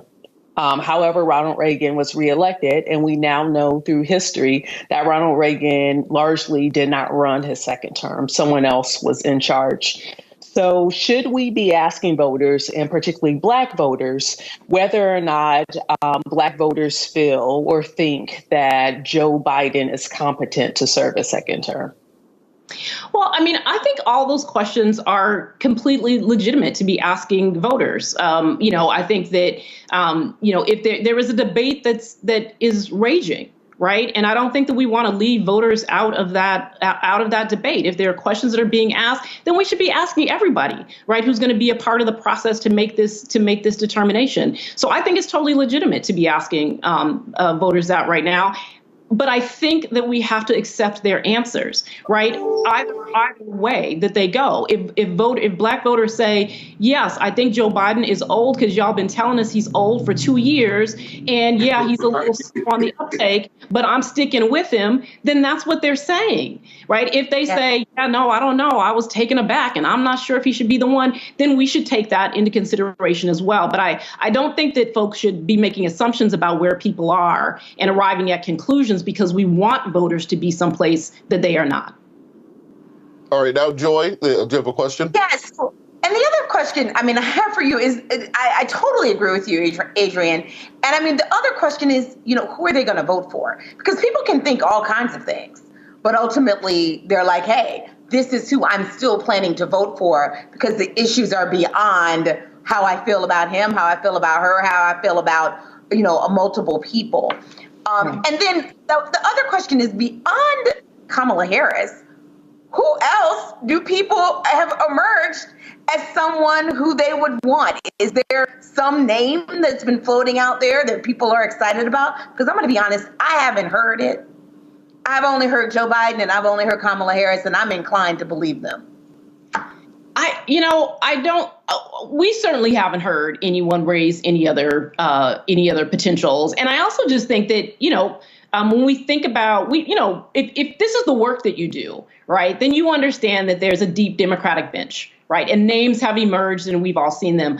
I'm not sure that voters at large, and that includes Black voters, know much about any of these folks, right? And so when we talk about the time that we have to get to the convention, I'm not sure that there's time to actually inform, right? Like bring people along, about a candidate that they have never heard of or don't know much about. I think that the reality is that, to your first part of your question is that people know what's at stake. They understand the danger that we face as a country, as a nation, and as a community, right? People understand that, and they are going to mobilize around that point. I think we can't say enough that the threat is existential. It is a choice between an America that maintains a democracy, that gives us a fighting chance to have a more perfect union, right? That gives us a fighting chance to have a multiracial democracy that is grounded in justice, right? Like that gives us a chance at that.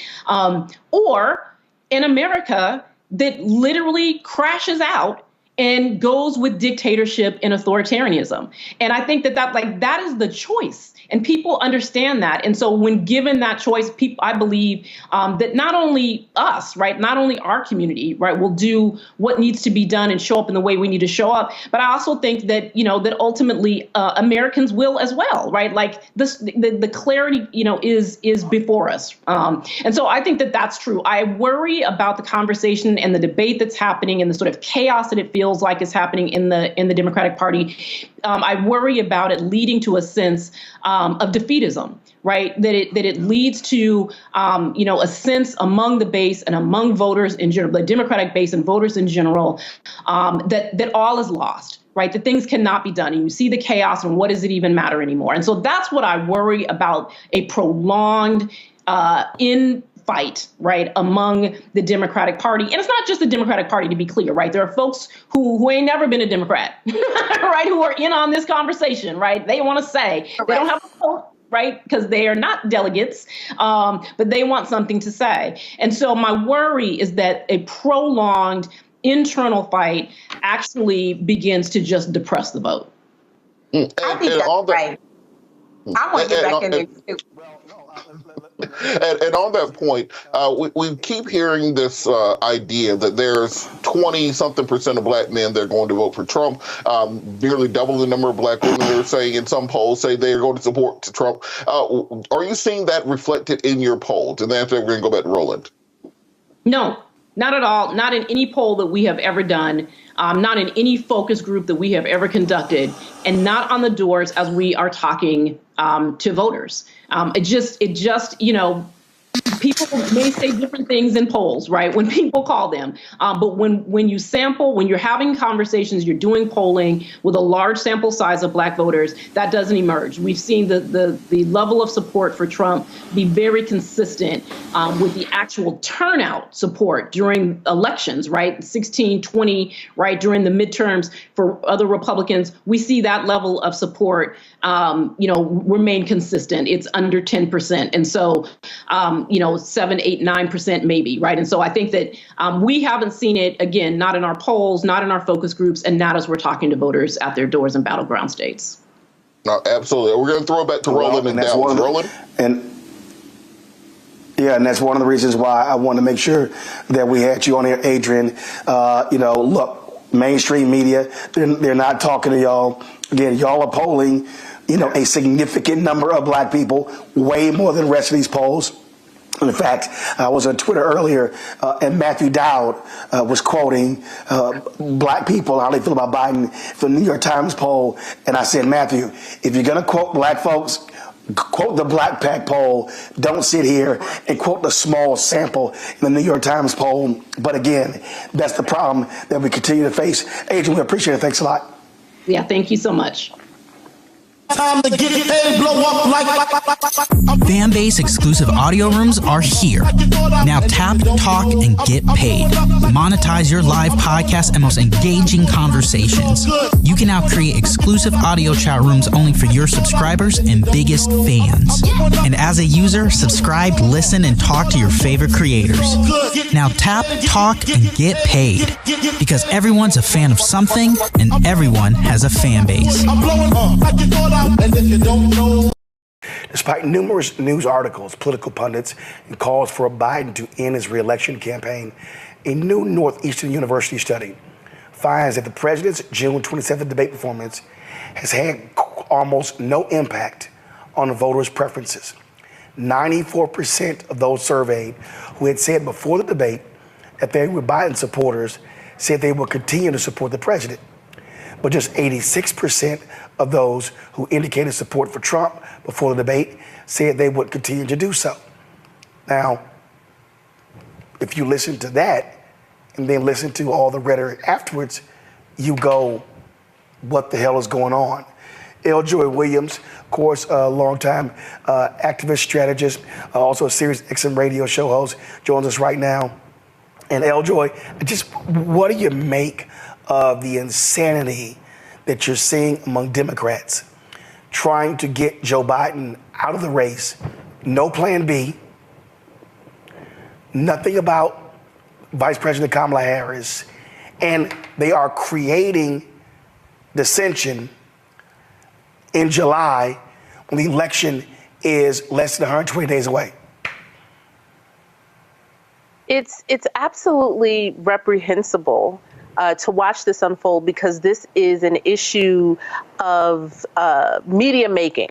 right, is that it's something for pundits and, cable news talking heads to continue the conversation on, instead of paying attention to the political landscape and what is happening around us, who is on the opposite side. And instead of focusing on that, they need something else to drum up viewership. Right? Because if we could keep a speculation that there may be some drama at the convention, then that means more people will be tuned in and will watch our channels to see if there's drama at the convention. Our ad sales and all of that stuff will go up. That literally is what I believe this is all about, because it's not as if there's some huge mass of voters or of Democrats calling for Biden to step aside. Out of the 200 or something, the 300, both from the House, the Senate, and other leadership, I think with the last count was like 9 or 10. Right? And some of who are not even in a position on a federal level to make that decision. And so at this point, I believe that Biden is doing the right thing, which is I ran for the American people, and I'm going to continue to hear from and speak to the American people. And as you pointed out, none of this is swaying people from supporting him. And, the question I really have, besides they have no plan B and skipping over the vice president, is if we were actually in the streets doing the work that we need to be doing in order to win, then I would have maybe a little bit more sympathetic ear to people who are bringing up this concern. But we're not. Those donors that have the concern, how much are you investing in supporting the organizations that need that money now so that they can continue to be on the doors and on the phones and engaging people? That is the work that we need to do to win. And all of this conversation and talk and releasing statements and letters and everything, having serious concerns, take your serious concerns and get out in the street and actually do some work. Christopher Boozy, Eljoy made a point there about infrastructure. Let's be clear. Right now, Biden-Harris has about 1,000 staffers, 100 field offices. If Joe Biden drops out and you don't pick Vice President Kamala Harris, you can't transfer those assets to other candidate. You can't transfer the money. So you have an infrastructure problem if you don't go with Vice President Harris. I don't understand how these people don't realize that. Once again, it's insanity. Legally, you can't transfer the money because that money is for the Biden-Harris ticket. So legally, they can't. And as you pointed out, the infrastructure on the ground, if you replace both and you try to plop two new people in there, it's virtually impossible to be able to then set up a ground game and be competitive in November.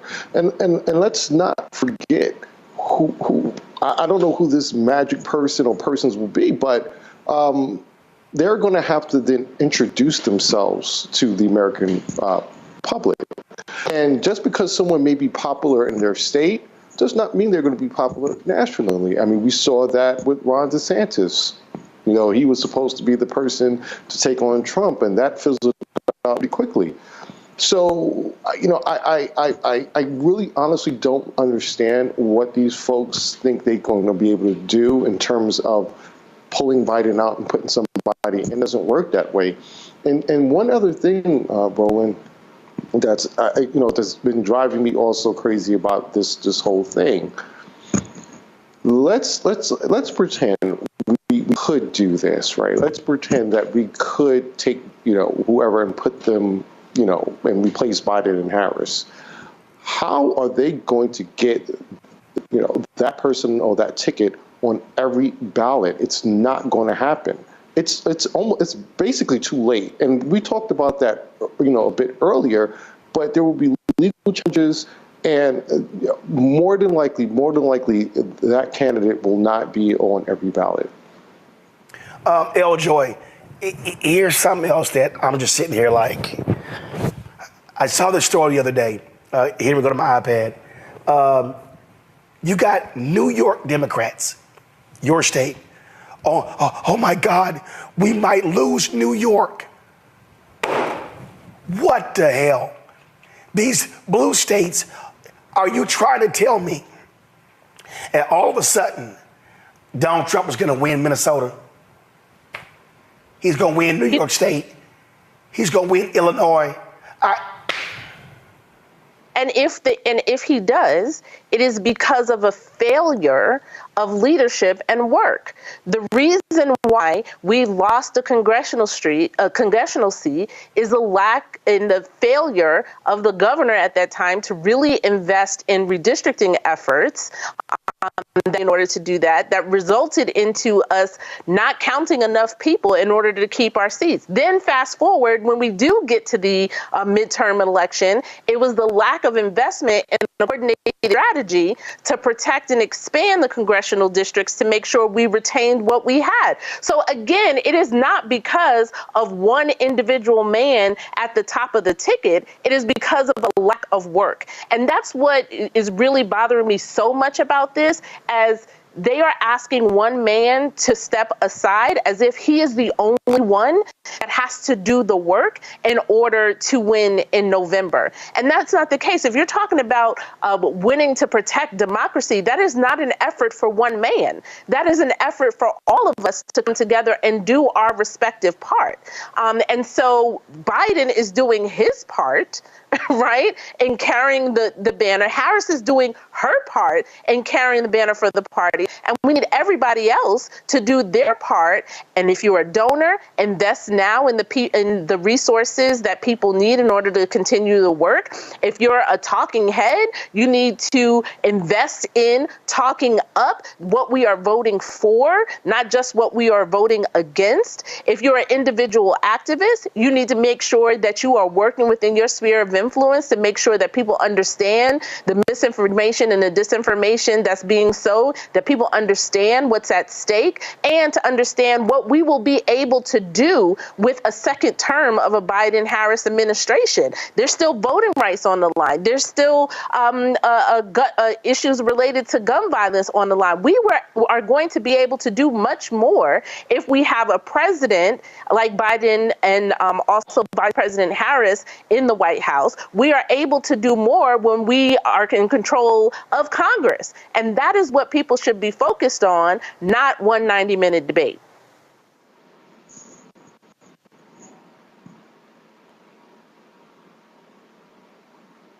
Lauren, on that point there, I mean, you're seeing these blue you take New Hampshire, okay? So the folks in New Hampshire are still caught in their feelings because the primary was changed. Well, I'm sorry, you don't have the right to be first in the nation and say screw everybody else. Yeah. And so this is the childishness that we're seeing in the country right now. Yeah, pretty much. How you doing, El Joy? I'm from New York. I was born in the Bronx.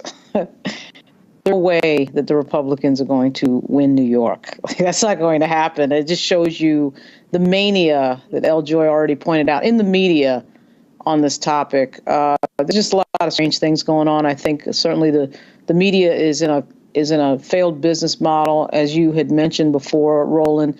They want Donald Trump in there to make money. I don't care what anyone says. I'll never be able to prove it, but everything that they do is to get him into office, to drive excitement, to drive traffic to these websites, and to drive attention.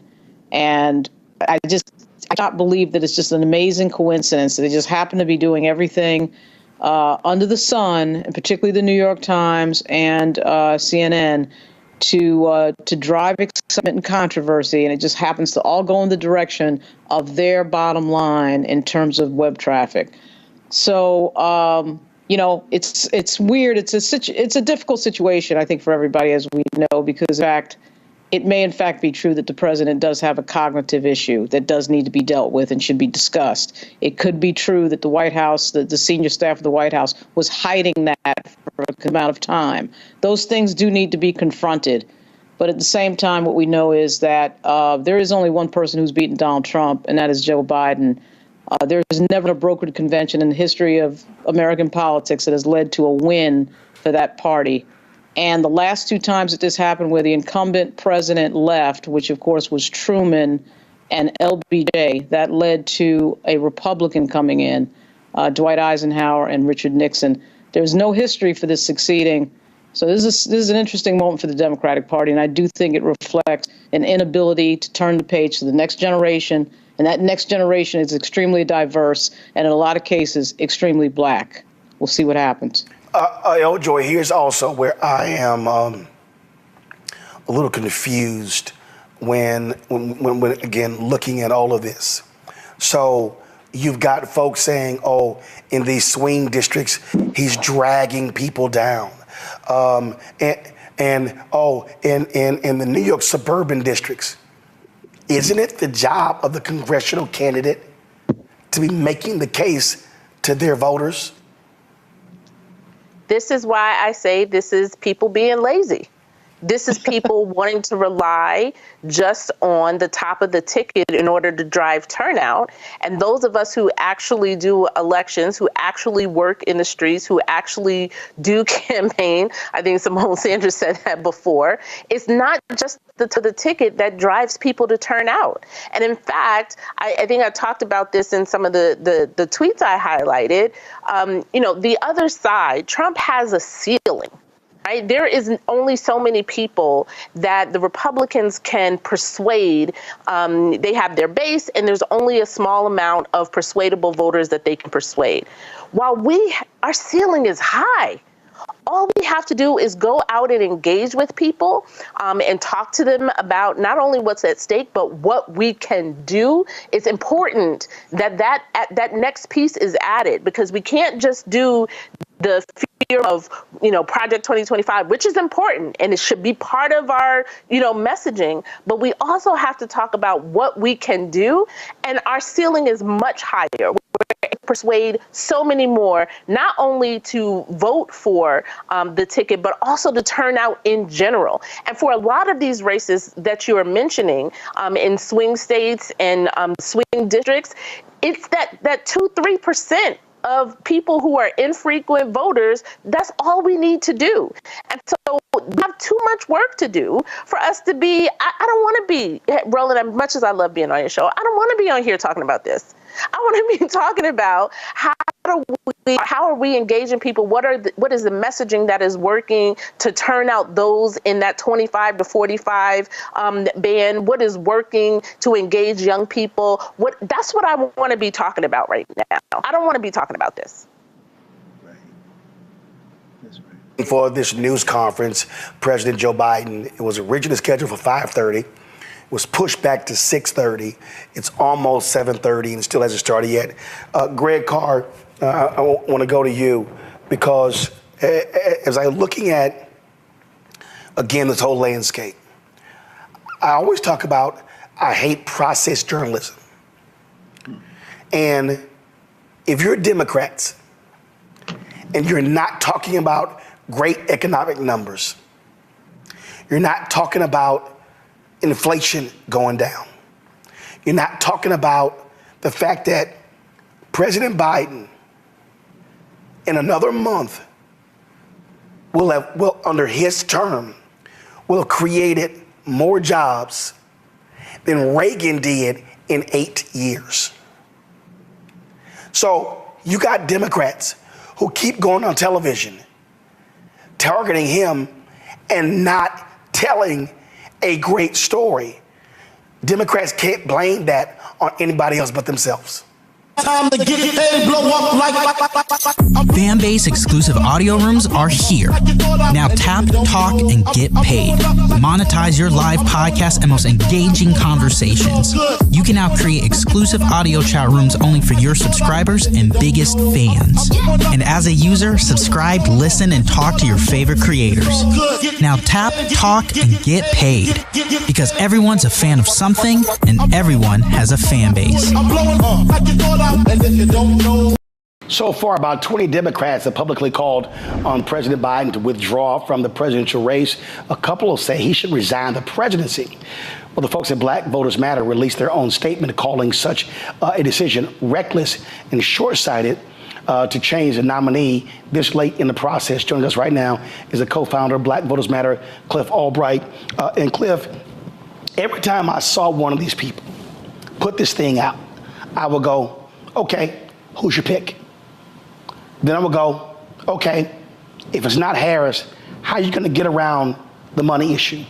How are you going to get around the fact that you can't transfer 1,000 staffers in 100 field offices? How are you going to get around trying to build a national campaign on the fly?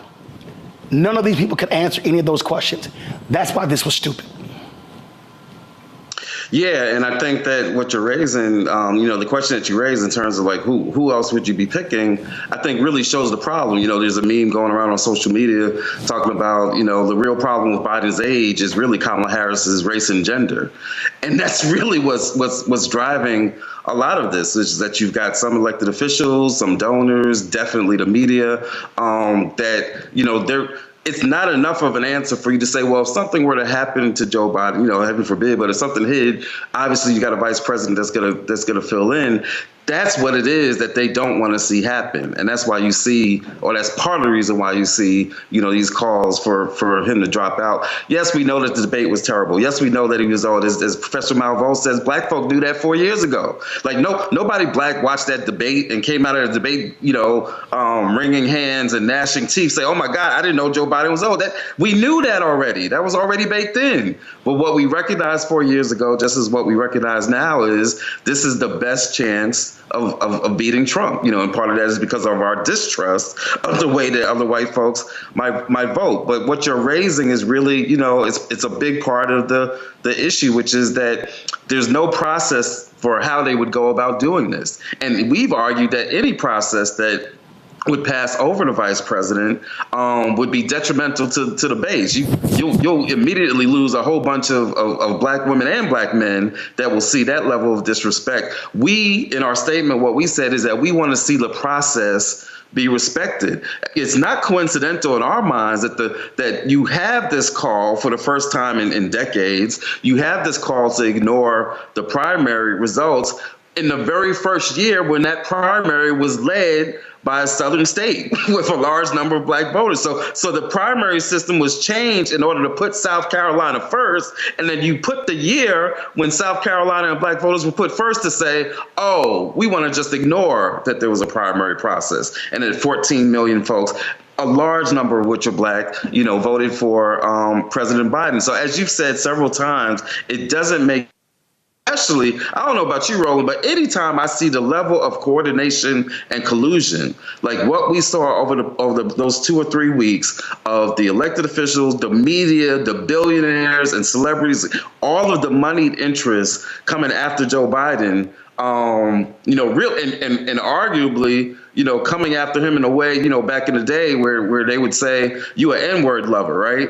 I think part of the anger that he's been getting has been because of having a first black woman vice president, because of putting a first black woman on the Supreme Court, because of putting an historic number of judges within the judicial system. And we got another reminder today in the form of Judge Cannon about why it's important that you're able to put these judges in these positions. And so, when you see that level of collusion coming from the media and ignoring the polling, which I'm not a big fan of polling, like the same people that are talking about these polls now are the same polls that were telling us that there was a red wave coming in 2022, and we see where that wound up. So I'm not a big fan, except for a couple of people that I trust. But when you look at the polling that's come out over the past couple of days, with Biden either maintaining where he was, or in some cases, like with the Marist NPR poll, where he's developed a 2-point lead, and there's some other polls showing that he's developed the lead. When you see that happen after 2 weeks of just being pummeled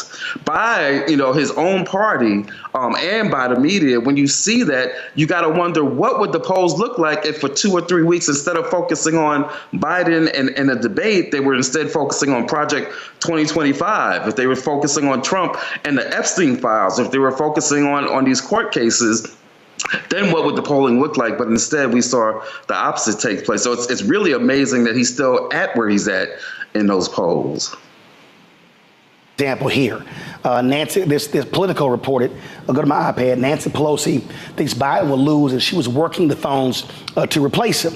I was told point blank that Nancy Pelosi was not in support of Vice President Kamala Harris replacing Biden. So then you got to ask, well, who the hell were you going to get? And again, it's history shows you the 2 times Democrats replaced their nominee, they lost. Right.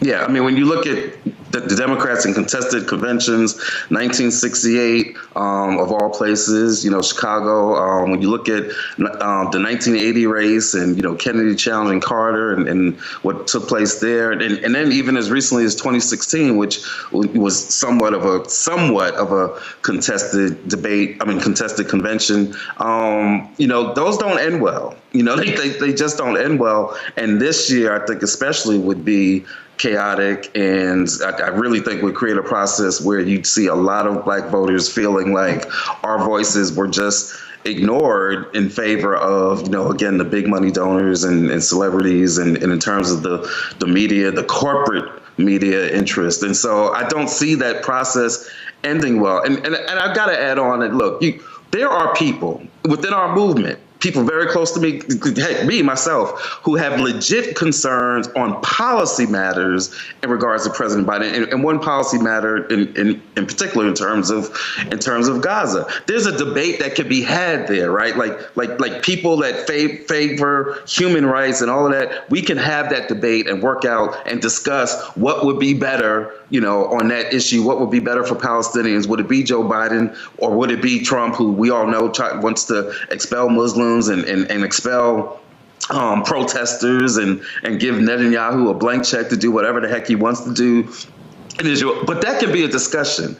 That's different from this discussion that we've seen in the media over the past 2 weeks, which has been focused on just his age, on just the debate, on just the polling. Oh, Lord. I hope I'm still there. But you're here. You're here. That's a different kind of debate. So it's fair game to talk about like real policies. What do we want more? What is the agenda? What was done well? What wasn't done well? Like all that's fair game, right? But this thing that we've been seeing play out in the media, that's been something that we all should be very concerned about, because, again, a lot of it is driven by, again, not just President Biden's age, but the nature of VP Harris as the vice president. Cliff, y'all are out there. You're going door to door. We had Adrienne Shropshire of Black PAC, and she talked about what they are hearing from folks door to door. And what she said is, and it looks, y'all are a nonpartisan organization, but the reality is, she said that they are seeing, as days progress, Black voters are going, hey, I'm not jumping up and down about Biden, but I do know there's a binary choice. And folks are making that choice. And I just simply believe one of the reasons you see these polling numbers the way they are is because, one, they're underpolling Black people, but also you're seeing that Black number go up as you go week by week. So it's sort of ludicrous to make an assessment saying, oh, they're guaranteed to lose based on what you see in July as opposed to what it's going to look like in October. No, and that's actually the same thing that I've been saying, that our organization's been saying, to the media ever since January, or even going back to 23, where people were talking to us about the polling and what are Black folks going to do and why is enthusiasm slow and all of that. And we've been saying for the past year now, wait a minute, right? You can't judge anything a year out from the election. As we get closer, as there's more discussions, as people become more and more clear that this is a binary choice for the most part, right? Because I think for a lot of the year, I think there were some of us that still weren't quite believing that the twice impeached, felony convictions, forward trial, all of that stuff, rapists, some of us weren't really believing that this dude is going to come back and be the nominee. But as we get closer, and again, we've been saying this for a year, that as we get closer to the election, as the reality sets in that this is not a referendum on Biden, that this is a choice between two candidates, as the issues start getting more attention and more discussion, you got people now paying attention to the nature of the economy and what Black unemployment has been, and it's not as low as what we want it to be ever, right? It's always twice of whatever white unemployment is, but the reality is that under this administration, we've had the lowest unemployment ever in history.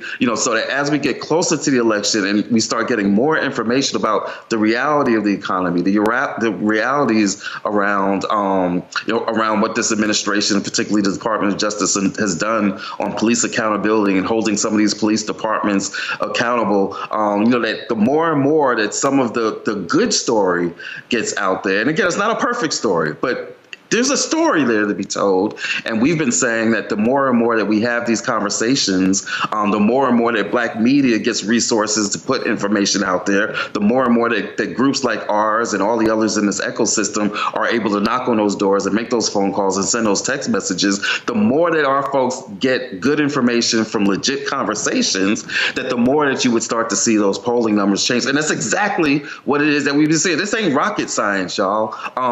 But when you got a bunch of people out there that at the end of the day, and I've said this repeatedly for years, that you've got some Democrats, traditional moderates, whatever you want to call them, establishment, who would rather lose elections than to give way to a progressive Black and brown base, to give way to progressive policies, right? To give way to a president that would pick a Black woman to be his vice president, that there are some Democrats that would rather lose elections. And some of these quotes that we're now seeing coming out in the media are basically saying that, where they're saying, you know what, we're just resolved that we're just going to have another Trump presidency. The only way that you're resolved with that is if you really don't mind that happening. And you've got some people within the establishment that's that position, that they're okay with that happening, because at the end of the day, they don't have as much to lose as what our communities have. George Clooney and them, they don't have as much to lose as what our communities have stake. This isn't a game for us, right? These are our lives. When you look at Project 2025, it's the most marginalized communities, Black folks,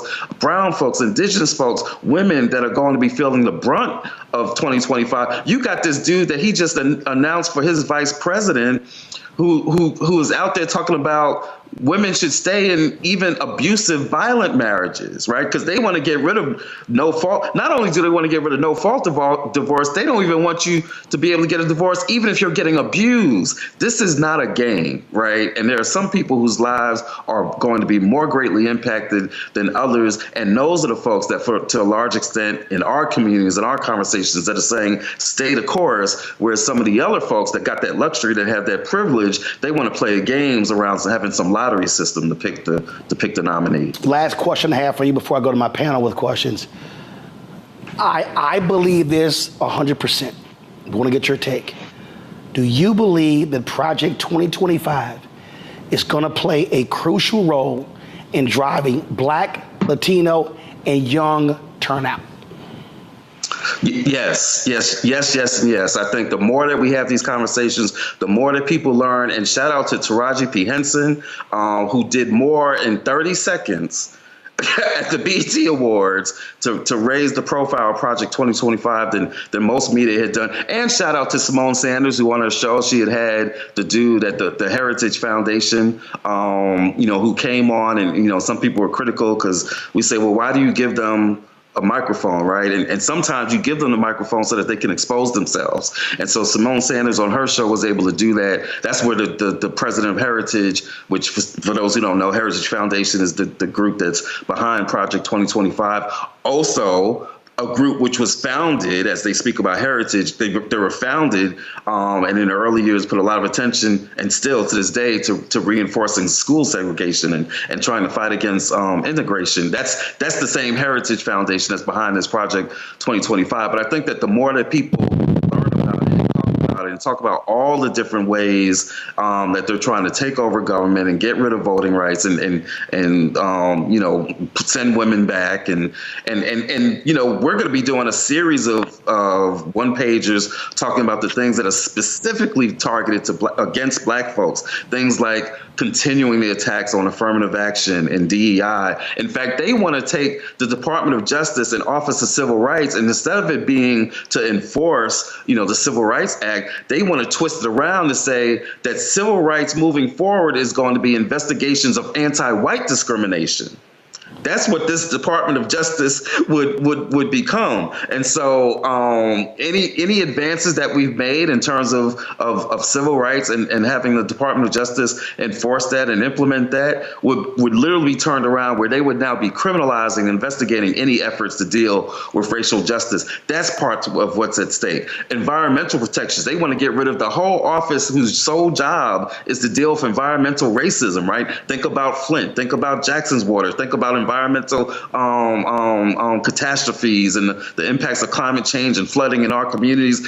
They want to get rid of that office, right? They want to get rid of anything that tracks racial conditions, right? Because you can't make a claim that Black folks are facing inequities if you're not even tracking the inequities. They want to get rid of all of that. So there's several pieces of this 900-page document that specifically target Black folks. And the more and more that we have those conversations, we believe the more and more that to your point, Roland, that Project 2025 trumps Project 2025, because we got to make it clear. This is Trump's, and Professor Malveaux was just talking about this. This is Trump's Project 2025. These are his people. These are his former administration, his former advisors, and not just former, but these are people that he is saying that he's going to be bringing back if he were able to get back in. So this is Trump's Project 2025, and we got to remind people of that every opportunity that we get, because it's not a game. And I argue that this part of what this so-called shooting, and that's a whole nother discussion, but part of this, and Black Twitter is going to get to the bottom of it, trust me, but part of what's behind this so-called shooting is that it has changed the conversation where increasingly people are talking about Project 2025 online. Even some of the media was being pushed into it. And just like that, the narrative has been changed, so that now all they're talking about is the so-called shooting that took place. And so we have to stay focused. We can't wind up chasing all these other things. We've got to stay focused on talking about Trump's Project 2025, talking about what's at risk, and keeping our eyes on the prize. Lauren, your question. Cliff, good seeing you. Hey. We just had a primary, as you know, on June 18 in Virginia, and talking to people who've been knocking doors, they say the issue that keeps coming up at the doors is the economy, the economy, the economy. I wanted to hear from you. Do you think abortion is a big issue for Black voters in the same way it is for white voters? Or is it just the issue that the Democrats want to talk about because they're getting millions and millions of dollars from Planned Parenthood? What do you think about that? Thanks. Yeah, that's a great question. I actually think that it is a big issue in our communities, and for a couple of reasons. And you could look at Ohio and look at the turnout that you saw in Ohio when they had that referendum on abortion rights. Black folks came out in large numbers. I even saw a poll that said that Black men actually voted for the referendum even at an even higher rate than Black women. I'm kind of skeptical of that, but there's some evidence that that it's not even just a Black woman's issue, that Black men, and I think some of the conversations that I've had lots of conversations with brothers that were like, yeah, we got to do something about this. And so I do think that it's a big issue. And part of the reason it's a big issue in our community is because it's a combination of several things, right? It's a combination of the health, it's a combination of the choice issue, like in and of itself, right? It's also a healthcare issue. We know the impact of reproductive justice in terms of like maternal mortality, right? And so for us, it's a health issue. It's also an economic issue. It's not separate from those economic issues that people are very much concerned about.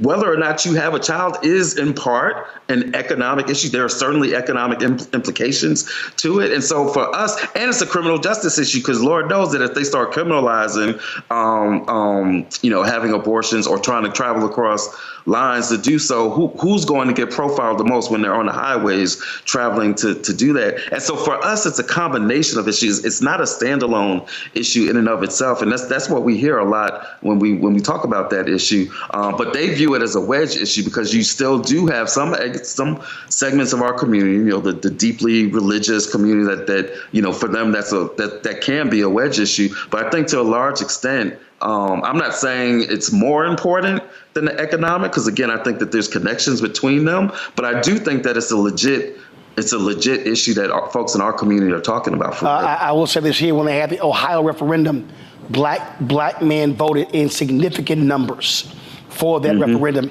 in Ohio. Julian. First of all, thank you all for the work you do at Black Voters Matter. It's such an important organization, and it's really, really, really important. Everybody's talking about polling. Roland mentioned undersampling, the way that African Americans are undersampled. The other statistical issue is not only the undersampling, but the size of the samples. So we're talking about a poll that has 1,200 people in it and maybe 100 black people. Well, margin of error there is all over the place. Why aren't people talking more about some of these statistical errors as they talk about the flaws of these polls?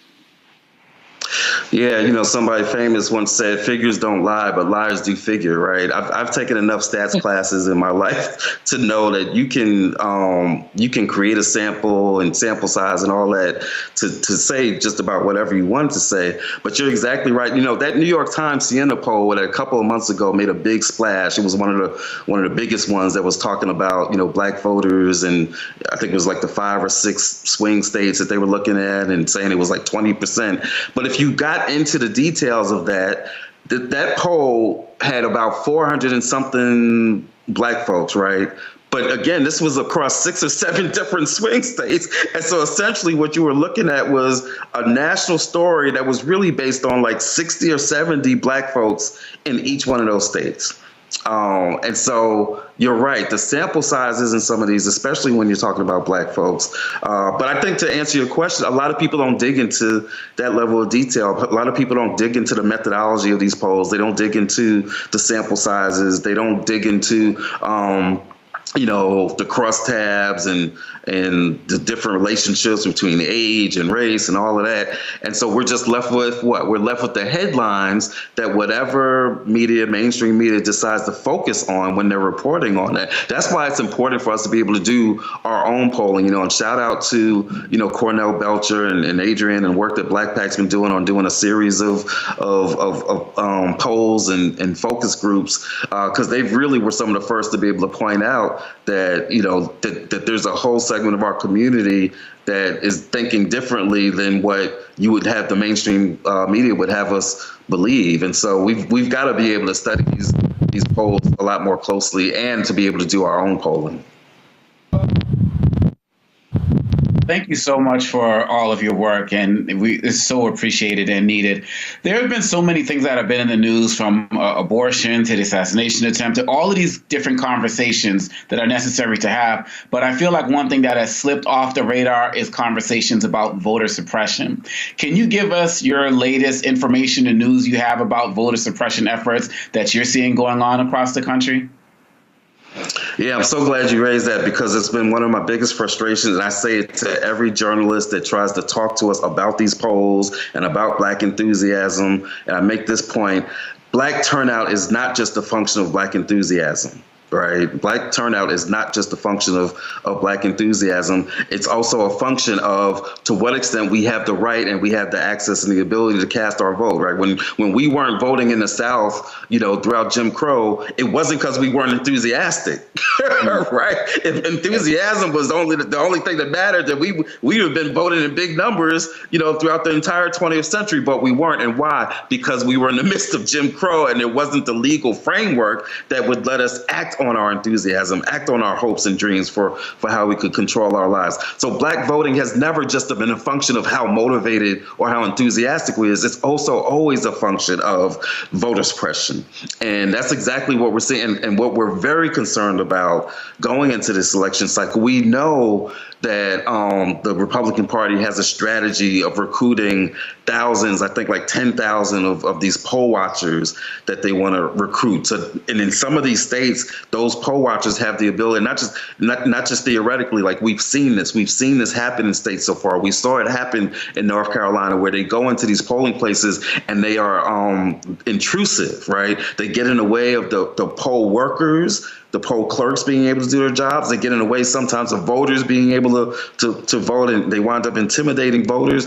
And so, excuse me, I think I got whatever Roland got. And so what we've seen happening is that voter suppression continues to be a major problem, and especially in some of these battleground states, in Georgia, in North Carolina, even in states that should be more of a battleground, but part of the reason that they're not is because of the voter suppression. Florida should be a lot more competitive than it is. People look at why did the last Florida election go the way that it went, and they think it's just because Rick DeSantis was possible. No, it's also because Florida passed one of the worst voter suppression laws in the country. And so to answer your question, so some of the things that we're seeing are, attacks on every phase of the process. They've made it more difficult to vote by mail. They've attacked drop boxes. They're still reducing the number of polling places. Of course, we know what they do with the photo ID, both for in-person as well as when absentee voting. And the thing that we've been saying for years, and we have got to keep an eye on this, y'all. The thing that we've been saying for years now,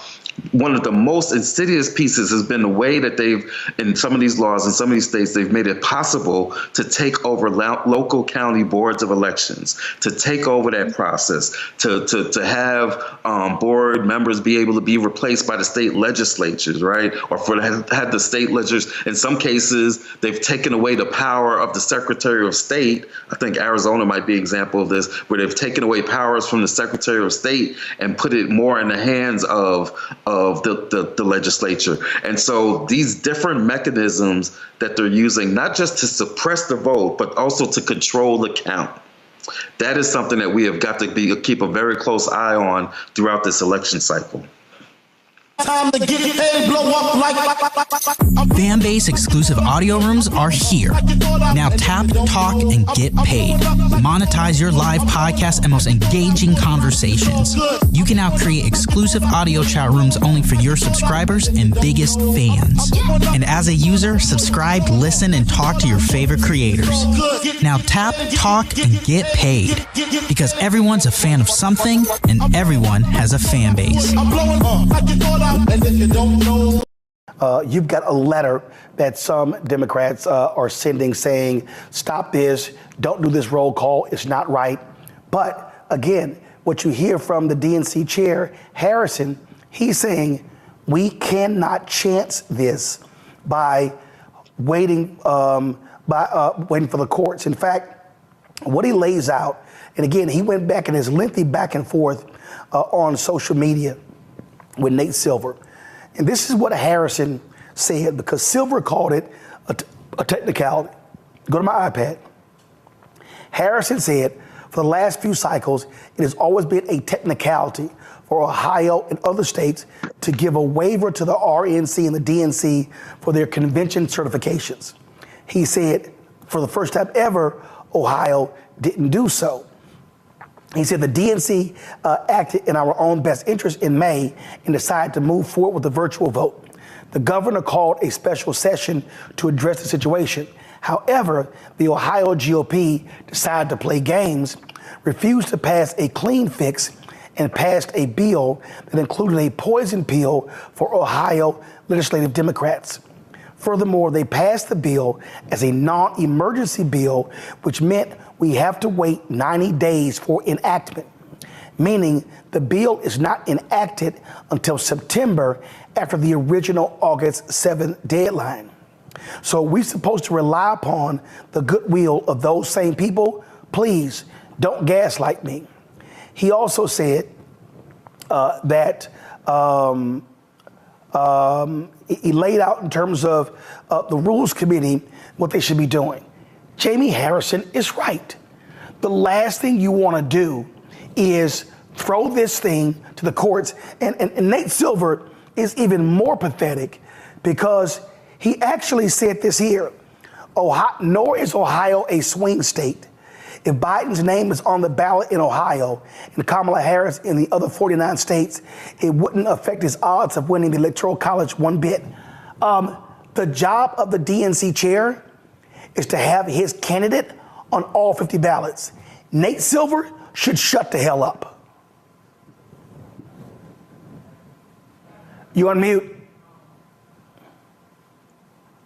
Sorry about that. I said Nate Silver has been a problem for a while. Nate Silver is one of these people who's very technically astute, but doesn't really care much, I would say, for the politics of everyday people and the lives that they have to live. And the fact of the matter is, if we have a state that can simply take someone off the ballot, this is going to be a problem for the citizens of that state. It's essentially taking away their right to vote. And if you don't think that's a problem because of what statistics tell you, then I think you need to go back and really figure out what this is about to you. I think a lot of people approach political science and politics as it's just a matter of crunching numbers, but this is real people's lives. And so whether it affects the statistical outcome or not, it doesn't really matter. What matters is the rule of law. What matters is the principle of elections and what they're supposed to be for. So if it doesn't matter, it doesn't matter to Nate Silver because his life functionally won't change because of this. It matters to the people of Ohio, however, in particular the Black folks and the Latin folks in Ohio who essentially won't get a vote that day. So this is, I think, again, politics run amok. And part of the reason why people are so confused about what to do, because they get mixed messages like this. And when you start talking about what is statistically anomalous and telling people it essentially doesn't matter, they shouldn't care, then why would anybody show up? I mean, what's crazy here, Larry, you don't chance anything. You don't say, well, you know what? We could just, it's a weak case. We have seen weak cases where the Republican judges just took it to the hilt. Yeah, so Roland, my colleague just made a great point. Another point, I feel like I'm reminded of Eddie Murphy who said, don't fall off a banana and tailpipe. Listen, the Republicans have been tell us who they are for the last several years. And what's happened in Ohio has been going on for the last couple of months. So the chair is right. If you sit around and wait, who knows what's going to happen? You certainly, like I said, if this goes to the courts, you already see the kind of games they're playing. The other thing, Roland, about this issue, particularly about what's happening in Ohio, is this is a snapshot of what a Trump administration will be like if he gets elected. He wins in November and they get sworn in January. And I don't think people are paying close enough attention between the rhetoric about him talking about being a dictator and then the games that are being played by Republicans in the state of Ohio. They're directly connected. They're telling you now what it's going to be like under a Trump administration. And so it's going to be really important for, like I said, folks to go out and vote.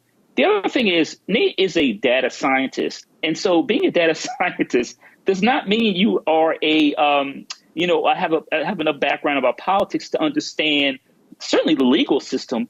And then secondly, understand that many of the games that are played by state and local party leaders, particularly like the GOP. So I think his opinion doesn't really matter.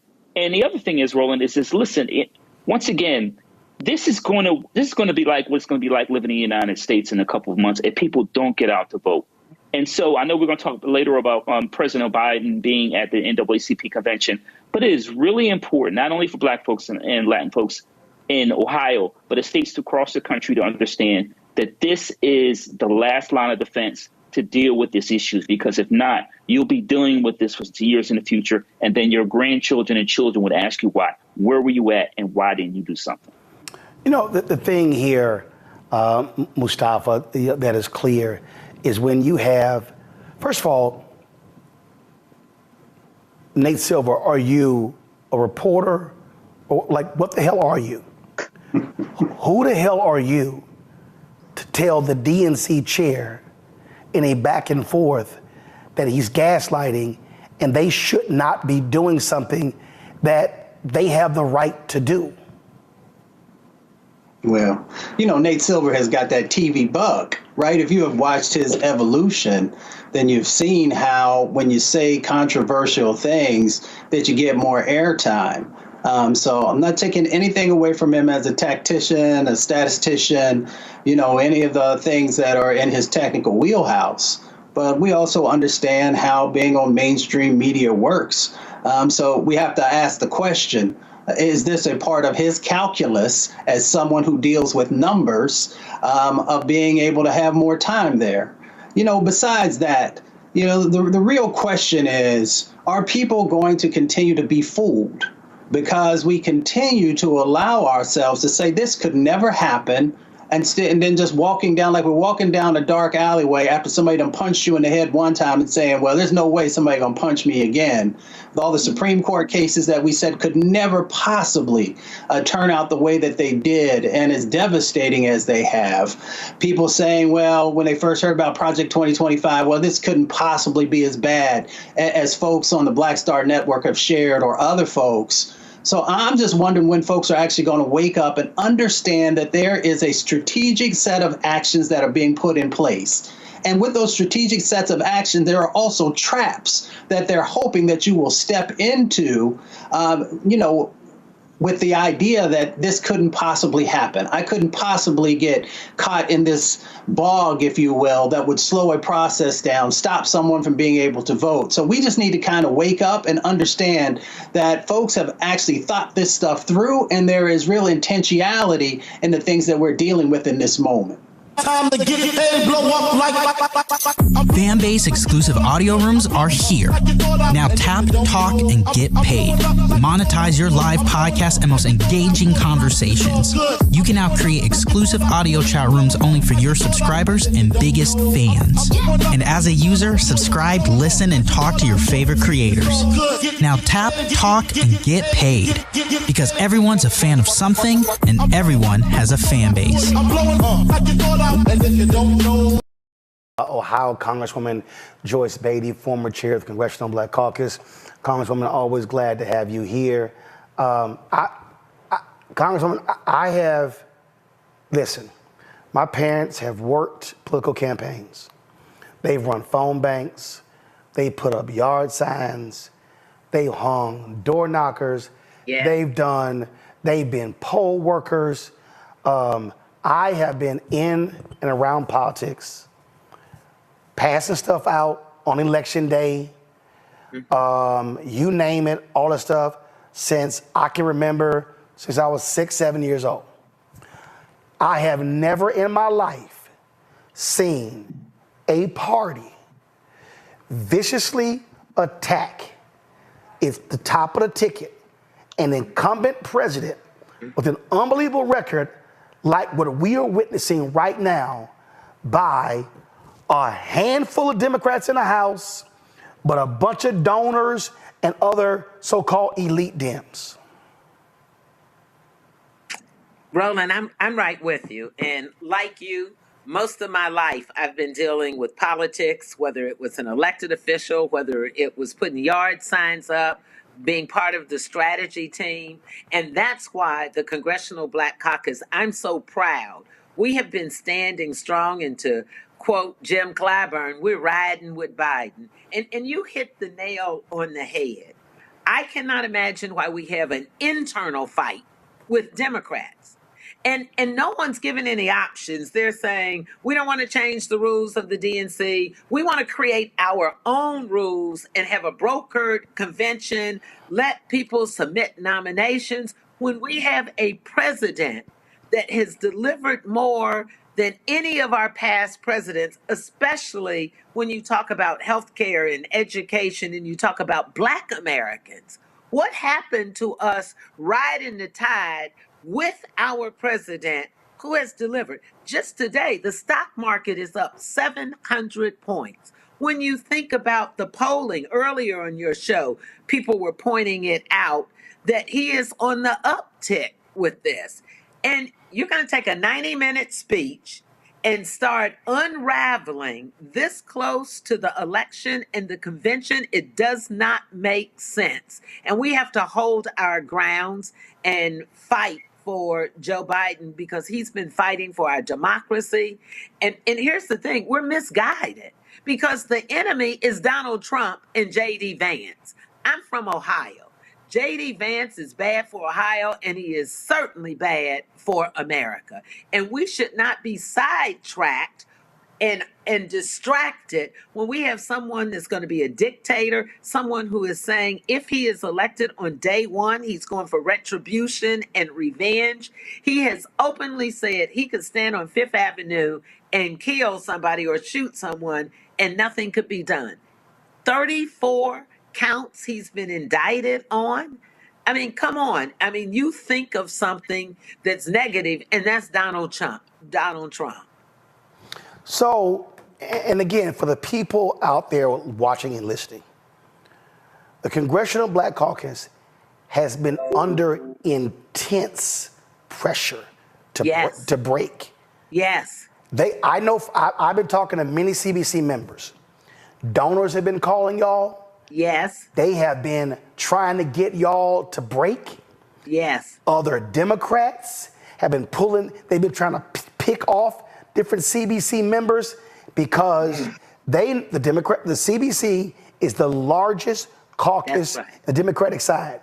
They know if they are able to put cracks and break the CBC, the doors blow wide open. Absolutely. Absolutely. But let me just tell you, and you are right, there are people putting proposals out there, floating names of people that maybe we're supposed to be impressed with. But let me just tell you, I've never been more proud of our leadership. Stephen Horsford has been traveling the United States. I've been with him most days. Jim Clyburn, as we all know, spends a lot of time with President Biden. And here's the thing. We have so much at stake, our democracy, our freedoms, and we could also, in our lifetime, Roland, have a black man, Hakeem Jeffries, to be the Speaker of the House, the third most powerful person in this country. And we are just months away from that. So I got to ask you, and again, I've been sitting here and watching all these moves, these machinations. And it's real interesting. And I love it how they keep saying, oh, we need a fresh, vibrant, new voice. Yes. And I'm telling you, here's the deal. Biden told some of these people he would not drop Kamala. That's right. That's right. So he's her greatest cover. She serves at the pleasure of the president. So their deal is, well, damn, we can't take her out. But if we take him out, then we could take her out, and then we can run Gavin or Gretchen or Josh. That's what's going on here. This is all a ploy to take out Kamala Harris. It's not solely about Biden. They want to take both of them out. Roland, you are so on point as usual. And I said to a group of folks the other day, okay, you want change. They quoted, his 90-minute speech, and we don't think that he'll make it. He can't do it. And I said, but we have an amazing vice president. She has been tried and tested. She ran for president. She has been elected in California, served as a first Black woman. So the pressure has been on her, and she is the vice president. Not one of them said, we don't want Biden because we have Kamala Harris. And let me just tell you from this Black woman, they will not attack my president and jump over Kamala Harris. We will not stand for that because we stand with our vice president, as she has said, she is running with Joe Biden. Because you're right, they don't want her either. See, I mean, and I keep telling people, y'all, the coup d'etat is sitting right in front of you. That's right. It's sitting right in front of you. And what's amazing to me, and you don't have to say it, I'm going to say it again. Nancy Pelosi is not standing with Kamala Harris. I don't know what Barack Obama doing, but all this other little stuff, and I said it, this is the time that Barack Obama should come out and stand with his vice president and say to the party, enough of this. This is where Obama should be the leader and say, listen, the man has said he's running. I saw an interview. Cory Booker was on CNN. He's like, I trust Joe is going to make the decision. I'm like, he already made it. I mean, he said, how many more times did the man can say it? He said on national TV, he has said to me in person, in the last 30 days, I have been with him. I have traveled with him. I am going to Milwaukee tonight to be there tomorrow to do some counter. And I am telling you, Joe Biden has said, I am running. I am not getting out of this race. And once he said that, stock market went up. His points went up after every speech that he gave after the debate. It is. I mean, I just sit here and it's like the man said, I'm running.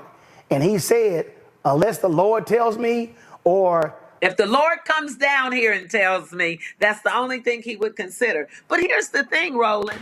None of these folks are saying, here's who we want out loud. Not one. Not out one. Loud. No plain. Because they don't want Kamala Harris. And they don't want to say it. They tried to get to the Congressional Black Caucus. That plan didn't work. Then they tried to use Ohio because we had some drama with getting Joe Biden on Ohio's ballot. So then when we worked that out, because the DNC could have a rules committee, work with the rules so we could do it virtual, then they didn't want that. So, but they don't have a plan. And as I have said to several people, you have to know the rules of engagement. There's not enough time to talk about we're going to get someone vetted. We're going to train them. We're going to hold meetings and have people interview them. What planet are they on? And then what are they going to run on? When we talk about the economy, so they're going to run on Joe Biden and Kamala Harris's record. When we talk about health care and capping insulin for $35, they didn't do that. If they're going to go back and talk about the infrastructure, $1.2 trillion, well, I led that when I was chair of the Congressional Black Caucus. Jim Clyburn and Maxine Waters and all of us went to Nancy Pelosi and brokered a deal that the leadership couldn't broker. So what, they're going to run on that?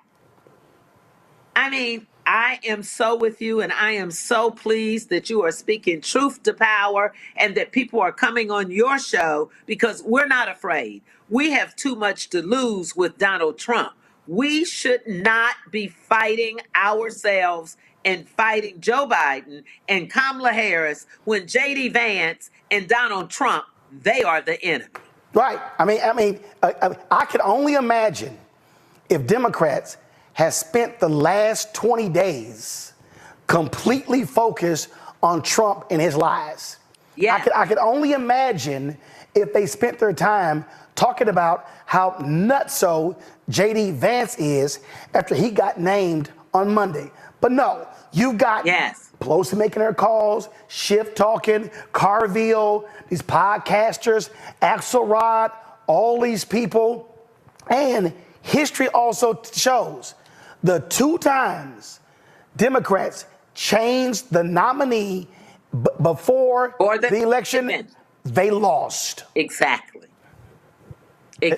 To me, this ain't that hard. Okay, so please. It ain't that hard.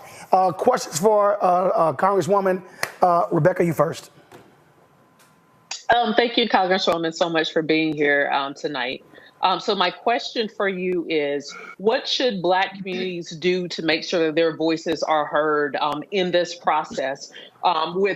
Because even if everybody Black isn't registered Democrat and this isn't their party, that's okay. But this is still about who's going to be on everybody's ballot in November and whether or not there was a true and democratic process. So what is your message for Black communities as we're watching this play out? Black communities should understand what's at stake. And a lot of people aren't engaged and they don't know the rules of engagement. But what I am saying, trust what we have had. We use that same process that gave us our first Black president. We use that same process that beat Donald Trump and gave us a Black vice president. So first, you must vote. You must use your voice and you must vote. And even if you say you're not into politics and you don't follow all this, think about what you have to lose. If you don't support this ticket, which is a tested ticket, Biden beat him before when people said he wouldn't beat him. He beat an incumbent president. Biden has a track record to run on, and he has done more for Black Americans. So this is our time to stand up. Use your voice. Don't let people convince you that someone is too old and he can't win. He was old when he won before.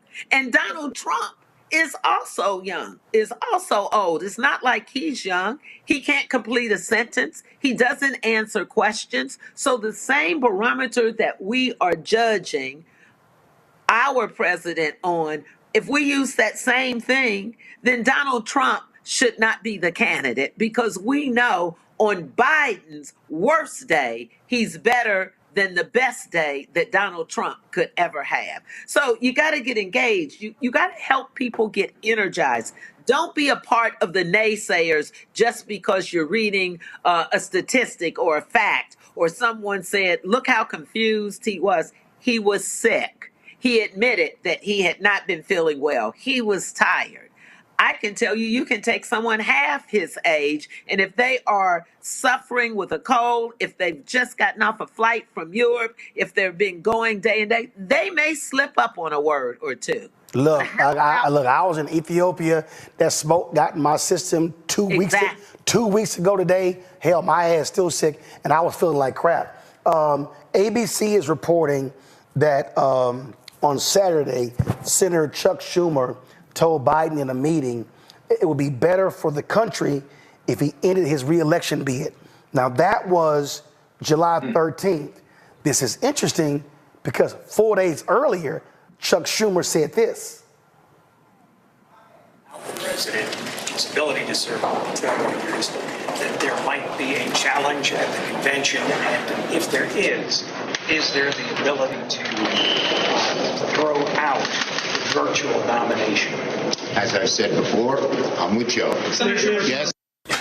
So July 9th, he says, I'm with Joe. 4 days later, says something different. Hey, here's my whole deal. Sharon Chuck Schumer, if you told Biden that privately, man up and tell everybody publicly. Exactly.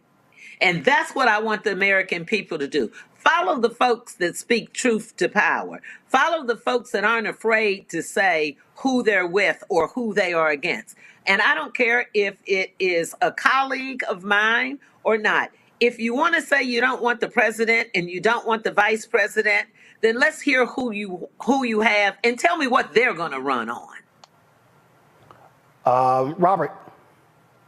And thank you so much for joining us, Representative. I have this question that Joe Biden, as we saw this weekend in Las Vegas with NAACP, when things get tough, we saw this in 2020 in South Carolina, he runs back to the Black community for support. We are supporting him more than any other group. But what is going to be our demand in exchange for this support? Because when everyone else is gathering around, when the long knives are out, when we're beware the eyes of March territory, he tends to lean on our community. Are we going to be asking for an executive order on criminal justice reform that is more extensive than the previous orders? Are we going to be asking for an executive order on voting rights that will really ensure buttress much of the rights that we're having now? How can he pay back the community before the election, not simply saying wait till after I'm reelected? You just hit the nail on the head. The same thing that we did before, and he kept every promise before he was elected. He said that he would put a Black woman on the Supreme Court, and he did. He picked a Black female, to be his vice president. He put more Black people in cabinet positions and other strategic positions than any other president. We went and we asked him to protect our communities, and let's do something with criminal justice. We have the most progressive gun legislation than we've ever had. We talked about protecting our seniors, especially Black seniors who we know suffer with diabetes and couldn't afford their insulin. Put a cap on it for $35 and then cap their medical expenses at $2,000, and it's created more than 15 million jobs. I'm right here in Ohio. He was ride or die with the late Eddie Bernice Johnson when we needed to get the CHIP Act passed, which created jobs. Right here in Ohio, we received $26 million right here in Ohio. And so I'm just telling you, he has kept his word. And yes, we meet with him, the Congressional Black Caucus. We've outlined a plan. We've worked with the Big Eight, I call it, our civil rights organizations. And we have put all of our issues out there. And I fully trust the Biden-Harris administration that they would follow through as they did before. And we were very victorious. Scott? Good evening, Congresswoman. Okay, I agree with you and the panelists about what a great president Biden has been. I write a lot of checks to the DNC and to federal and local DNC officials and to even Biden-Harris. So here's my question. If all of that's true about Joe Biden, I agree that it is, then why is he running behind Donald Trump, who's a convicted felon, been found liable for sexual abuse and for financial fraud? I mean, on paper, it shouldn't even be close. And so I agree the elites are trying to push him out, but for that bad performance and but for him running behind in the polls, can't ignore that. You know, in campaigns, all you got to get is one more vote than the next guy. So why is he losing this race less than 4 months out from the election? Well, I know we've seen what the polls have said, and I know he's been behind and within the margin. And lots of polls. Lots of polls had me down 18 points and said that I would never go to Congress and be there. And those folks that asked that same question and said, why is she behind? Well, when we got closer to the election, obviously the polls were wrong and I prevailed. Joe Biden has been down in the polls before, so has other presidents at this very same time and won. Are we concerned? I don't want to sound naive. Absolutely. But it is more than the polls. If people get out to vote, if people get excited and energized that we also have a Black woman running on that ticket, I believe that he will be successful. I can't address why the polls say that. I can't address every poll. I think we are taking it into consideration. But here's the other thing. We polled some of those same other names to run against Donald Trump, and none of them did as well as Joe Biden. So you may have a good point. He should be higher in the polls because we know what he's running against: a felon, 34 indictments, someone who's not good for America. But he also won before, when polls weren't as far down for our candidate. That speaks to how bad America is right now. And that's another reason we need to be out there voting to protect all of our freedoms and to protect our democracy. All right. Would you agree, if I make one more? Real quick. You'd agree that Black America and Black voters just aren't excited about Biden-Harris in 2022 or 2024. They're just not. How do you fix that? Well, I'm not going to say that they're not that excited. Black America's not. The Congressional Black Caucus represents 120 million Americans.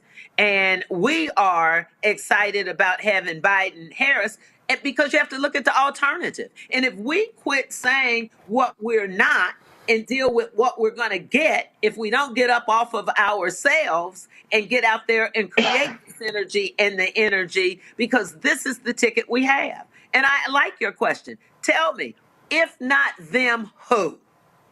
And all the names we've heard, the polls say that they come out lower than Biden. All right, you win that one. I've never, Congresswoman, I have never seen an election won in the middle of July. There you go. Right. Last words. I've never seen it. Congresswoman Beatty, we appreciate it. Keep up the fight. Trust me, y'all are catching hell. Semaphore dropped this story saying Jeffrey Katzenberg met privately with Biden in Las Vegas, saying the donors' patience is wearing thin, that they're holding their checks. They may stop giving money to the campaign, to the PACs as well. Well, guess what? The donors may have, the big donors may have money, but each of them only got one vote. One vote. That's it. Congresswoman, we appreciate it. Thanks a lot. Thank you. Time to get paid, blow up like. Fan-base exclusive audio rooms are here. Now tap, talk, and get paid. Monetize your live podcast and most engaging conversations. You can now create exclusive audio chat rooms only for your subscribers and biggest fans. And as a user, subscribe, listen, and talk to your favorite creators. Now tap, talk, and get paid. Because everyone's a fan of something, and everyone has a fan base. I'm blowing up like you thought out, and if you don't know.